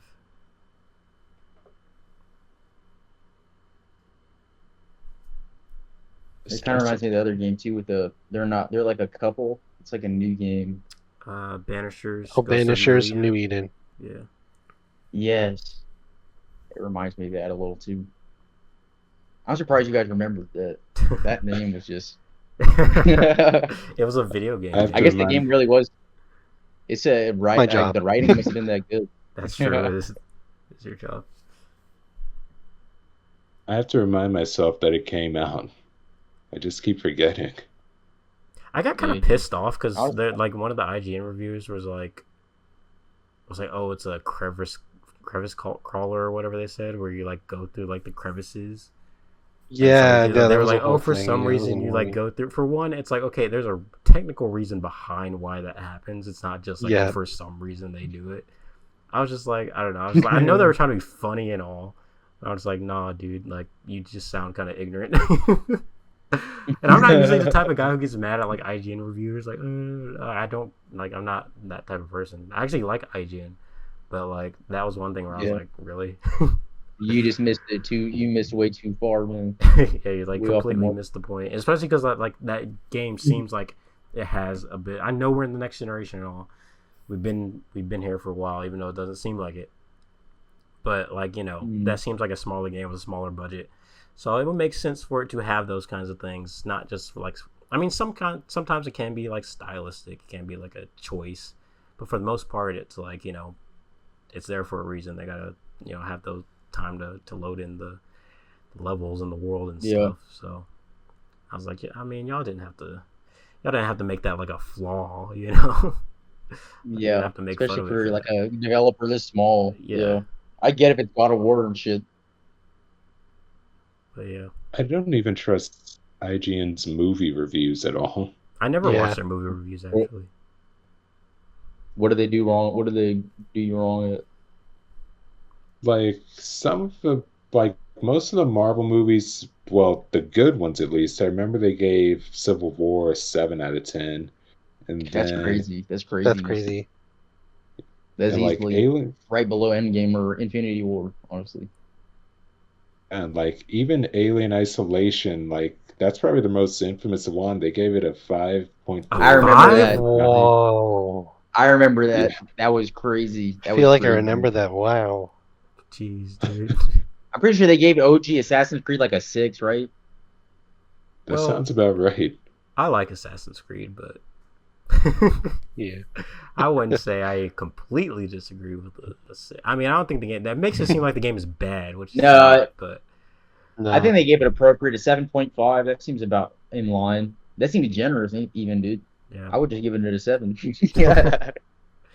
Remember when they had the 0.5 to not piss people off? No, don't worry, it's 0.5, 7.5. Halfway there to 8. I mean, me personally, I don't even care about numbered like scores. I care more about what people say in the actual review because that's what's important. But so many people, like, I don't even like reading comments on like IGN reviews because like you go down and all people are like, "Oh, it's a 7. Oh, it's a 7."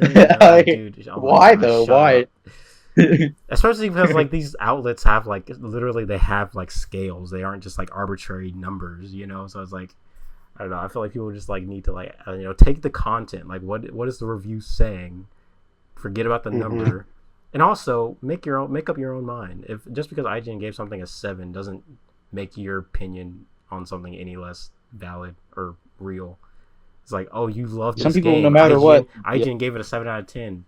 Why are you mad at IGN? It doesn't matter. You had your experience with the game. You loved it. You thought it was a 10 out of 10. Doesn't change anything. You know, just imagine if it's something like where the writer writes the review and the editor looks it over and says, so to me, it sounds like you're saying this is a 6 out of 10. I'm just going to add the numbers down here. And it is 6 out of 10, right? And then the writer's like, wait, why'd you already publish it? I feel like that probably does happen sometimes. It did. I was doing a review for Tales of Arise Beyond the Dawn, and my editor had come out to me. He's like, "Hey, this reads like a 7. Is it a 7?" And I was like, "I actually was thinking it was an 8." He's like, "Oh, okay." That's funny. That's crazy. But hey, man. If that got leaked today, bro, that would start a war, dude. Like, yo, fucking God of War got an 8 instead of a 9, bro. That's the thing, man. Michael, like, does it ever make you nervous, Michael, that like you're putting like your like opinion like out there for people to like be mad? Yeah, it is. It is a bit nerve-wracking because like sometimes it's like because like some games I get in advance and like I don't know if I feel the same way as others, and like True. it is nice to know like, oh, like that's nerve-wracking.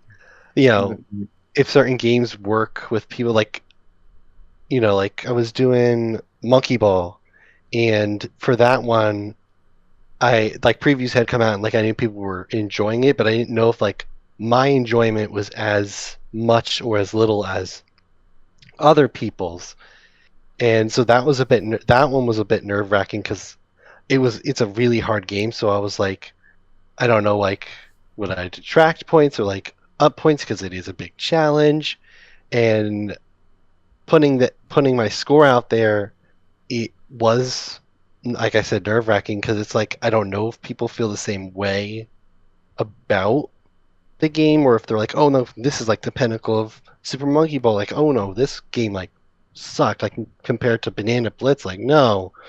So it's like it is nerve-wracking, but at the same time it is cathartic a bit because it's like it's out there.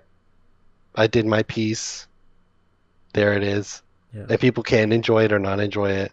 True. And I feel like it's also something you can really be proud of because like what you put out there was 100% your genuine thoughts. Like you didn't have any other influence because like you were just saying, you didn't know how people felt about it. So that you can put it out. Yeah. And it's like even if people did feel differently, you know, it's like, you know, what you put out. You can't take away that experience. Yeah, it was 100% authentically you, and that's, you know, that's something to be proud of. Yep. And it is just so much fun being able to like with Fallout, it was so fun to kind of know when I was watching it, like people are going to enjoy this. And that's like a good thing with the games I've gotten to play is like I play these games and like I could see like people in the comments like of like trailers being like, oh, I'm so excited. I'm so excited to be able to tell them like it's worth it. Like it's fun. No, I haven't had those experiences where it's like I feel bad that like they're going to go in and they're not going to be able to enjoy it. Yeah. Like that's my worst nightmare is like being like seeing like having watched or played something and I'm like, I don't know about this one. Like it's scary, but it's also kind of fun. Yeah. I think the fun definitely outweighs the scariness a bit. Yeah, because it's like you kind of know something that you know others don't. For better or worse. Yeah, like, I know what happens at the end. I know who's gonna die. I know what happens at the end of Batman. You don't. That's crazy. You know, I feel like that's something I struggled with when I was writing for the Seahawk. It's like, especially the films that were shot in Wilmington, like Halloween or Along for the Ride, which we had Netflix contact us and send us the early screener. And I've told myself some of my friends might have worked on this, and if I badmouth it, then I'll feel bad. And so I was trying to think of the greatest way how I can write this while saying it's good for a Wilmington production. Like, it's good that we have this opportunity in the region, but then it's like, as a film, if you put this in front of a mass audience across the entire United States, then it's just gonna bomb. Like, no one's gonna like it at all. Mm, And like, that's something I always struggled with. yeah. And it's like, heck, if I write this bad review, is Netflix gonna send us another early screener? hmm Yeah, true. It's a very complicated process with that type of stuff. I haven't gotten into any of that stuff yet, but when I do, You'll have some stories, or not. Yes, You might not. You'll be on the. They have you on the NDA. That's where they have these GTA actors. They had like this actress. I don't even know if she's the one, but when Oh, the yeah. Lucia actress was Super asked, under wraps. and she was like, "Is there someone outside Yeah, with a kiss laser? They're aiming a laser in here right now." You be thinking they're fucking Secret Service right there in Rockstar Games. But yeah, that was Rockstar Gamescom and- Opening Night Live. If you guys have any more games from Gamescom that you guys want to talk about, you can throw it out here. But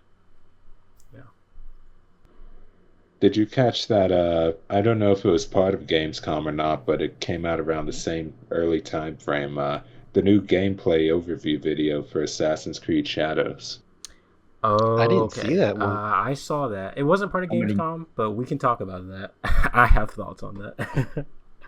The parkour looks like shit.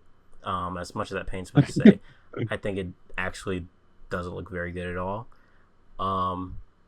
Which kind of sucks because when they put out that gameplay demo from, was it Summer Games? I don't even remember when that was from. E3. It was E3. Or Summer Game Fest, right? SGF. Yeah. Yeah. Oh yeah. E3's not a thing. I forgot. Yeah, I was like, oh, this looks promising a little bit, but they didn't show too much of it, and plus it was like kind of slow. It was meant to be because it was stealth section, but then they showed in this trailer like legit parkour, like Naue or however you say her name, I believe that's how you say it. Her doing like straight up parkour, and it looked so slow, so sluggish. One of the main issues I had with the Mirage. I mean, I think they've updated the game at this point to make the parkour better, but I haven't really gone back to it.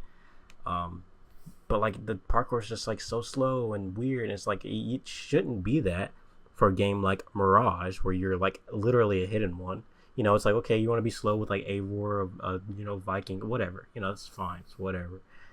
But like, Mirage, Basim, it should be fast. This game, you're a freaking shinobi. It should be, it should be quick. Like, it's flashy, sure, but like you look at something like Arno. Like I like the parkour in Unity. But like Arno, like his animations are really cool and it looks good. But like at the end of the day, you don't have that control that you do when you're playing as like Ezio or Altair. And that's what they need. They need that balance of like, oh, this looks good, but you also actually have a good amount of control. Mind you, I haven't played Shadows, so I have no idea how it's gonna feel. But from the way it looks not very good, and I'm a little disappointed by that. I'm not gonna lie. And it just also looks kind of janky in general. I mean, hopefully by the time it comes out, it looks, it's more polished than that. But I don't know. It was looking kind of rough. I will say I really liked that leap of faith that Yasuke did and like failed miserably. I enjoyed that a lot. I always like when they do like little things with the leap of faith. Like I remember the first time I saw Bayek do a backwards leap of faith. Like, I don't know if you guys have seen that or not, but I lost my mind. Yeah. Oh, you haven't? Oh, dude, I gotta send you a little clip. I remember it. I remember that. Yeah, Eric, I gotta send you a clip because it's so cool. But yeah, I love when they like. I was trying to find it. I was looking at to mix up the leap of faith a little bit, and him failing that miserably makes sense, and it was funny. I liked it. But yeah, I don't know. The game isn't looking. It's looking kind of rough. those are my thoughts. It does look it does look like Mirage's parkour. So it looks worse actually. at least we have a rope, which is crazy. Wow. It doesn't look nearly as smooth. But like I said, I haven't played it. I don't know how it feels in my hand, but it just it doesn't look great to me. Honestly, it didn't bother me at first, but ever since the comments about the rap, no, it's all right. The rap music, like the rap, I can't. You can't get over forget that, right? And it's like when you pair that with Ubisoft's, like, as a company, like the stuff they've been in the news about, like harassment, misconduct, frat boy culture, all of that. That's crazy. I did not think that. I thought Ubisoft's thing was always that they were like bean counters and they were like a bunch of suits trying to make a game. That's what the rap music. I feel like the rap music that feels like that kind of mistake is like corporate. Like, yeah, we need to appeal to, and they just saw it. It read like bad. They misunderstood the assignment. But I mean that fuck Ubisoft for all that other shit. That's terrible. Yeah. Oh yeah, like, I mean, heck, they were trying. Well, someone was trying to get Cassandra to be like the sole character of Odyssey, and then I think someone in the company made the argument that a female-led game wouldn't sell. Yep, Serge Haskell. Cassandra was the best part. Cassandra was great. Yeah. I get the idea of wanting to simulate being a Spartan with like the abs in 300, but there's better ways to go about that. I mean, what's his name? I forgot his name. He wasn't really memorable. Alexios. Yeah. We don't remember Alexios that much, so they could have done something unique with that. I still think they're trying to do something unique. I mean, maybe not with Yasuke. It might just be like a bunch of suits where like we need to, be diverse. I hope to God not. I hope not. I do hope that there's true story there. Is yeah, like the story. I know they didn't. I hope. Like I was saying before, I don't think this is something they're taking lightly. I do, in fact, if anything, Assassin's Creed has always been very respectful about like the time period and settings that they're in. But it's just sad. I feel like at this point, I've just kind of accepted that like the people who made those Ezio games, people who made, they're gone. Yeah, it's not. Those aren't the same people that are at the helm anymore, and like they don't. Yeah, they just don't care.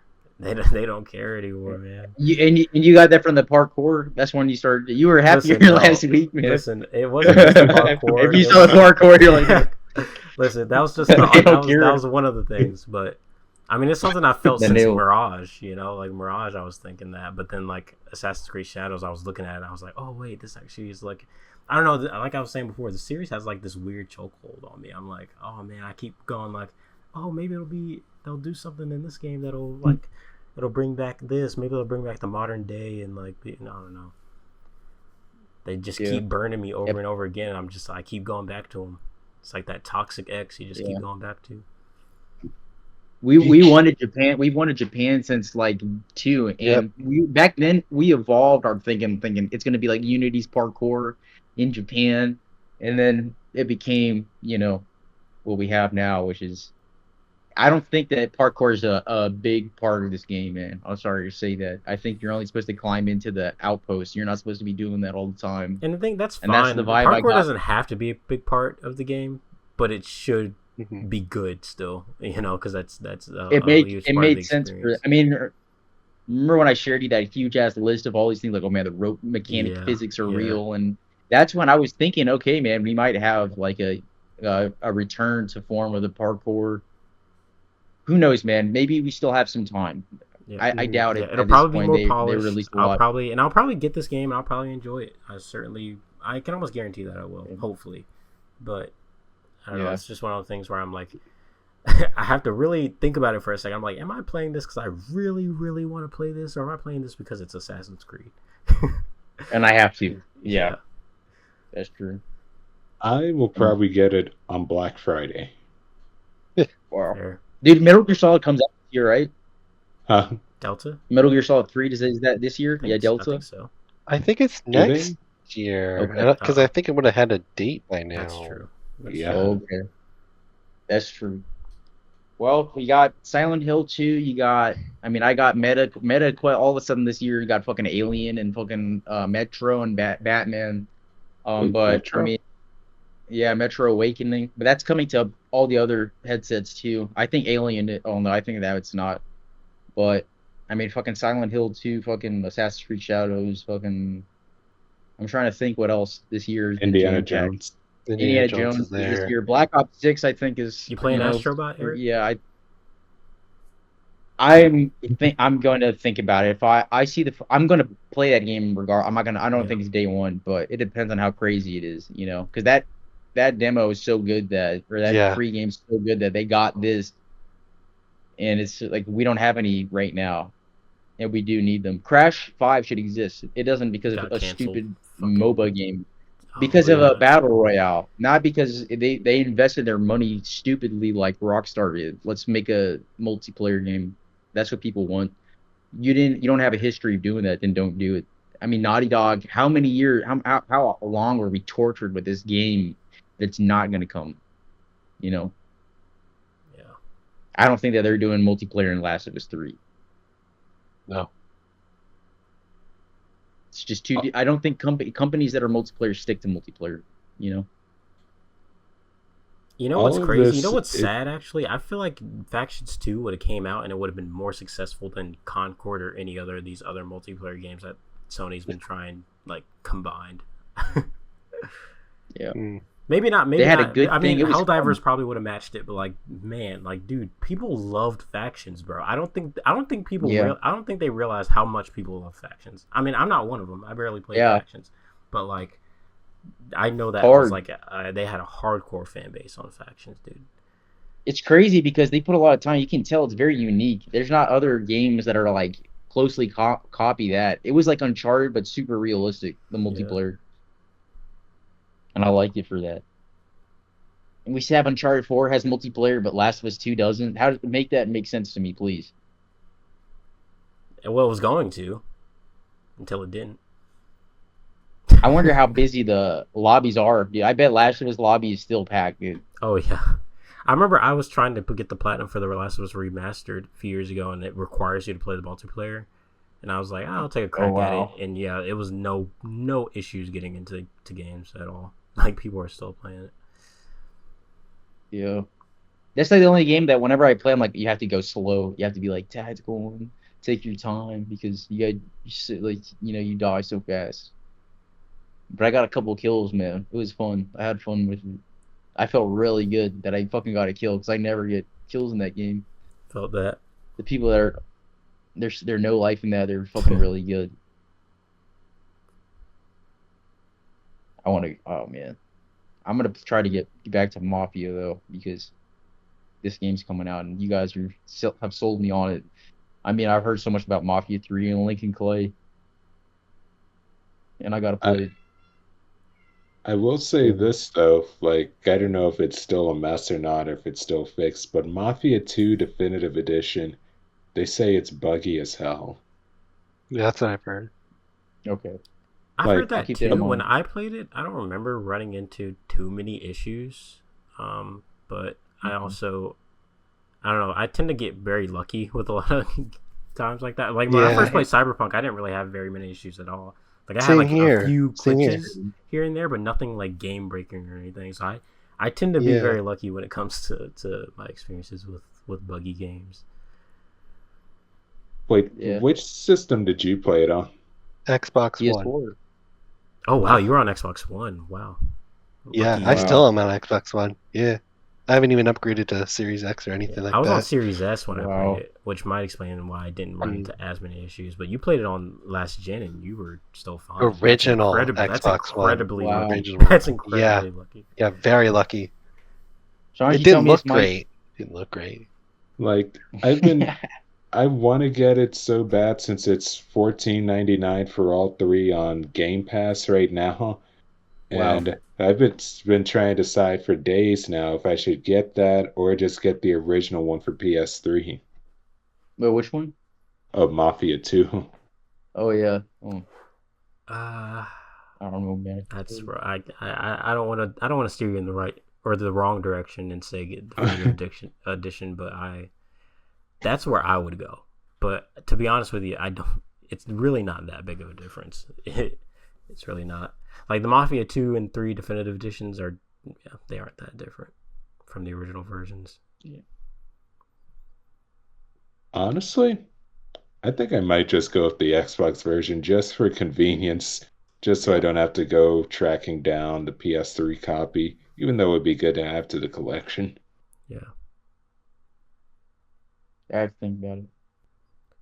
But yeah, that's been our thoughts on Gamescom Opening Night Live and Assassin's Creed Shadows. This has been Real Time, episode 13. Michael, it's been a pleasure. I'm really glad you were able to join us. Yeah. Enjoyed your insights. Thank you. Would love to have you thanks, again, Michael. man. Like I said, man, you're Would love to welcome come back back. on anytime you want. Yeah, we'd love to come back. I had a great time. Heck Yeah, thanks for coming, Michael. yeah. Thanks, Michael. Give Maddie my best. Will do. But yeah, Right. it was nice talking to you guys. You have a good night. Stay safe. You All too. right.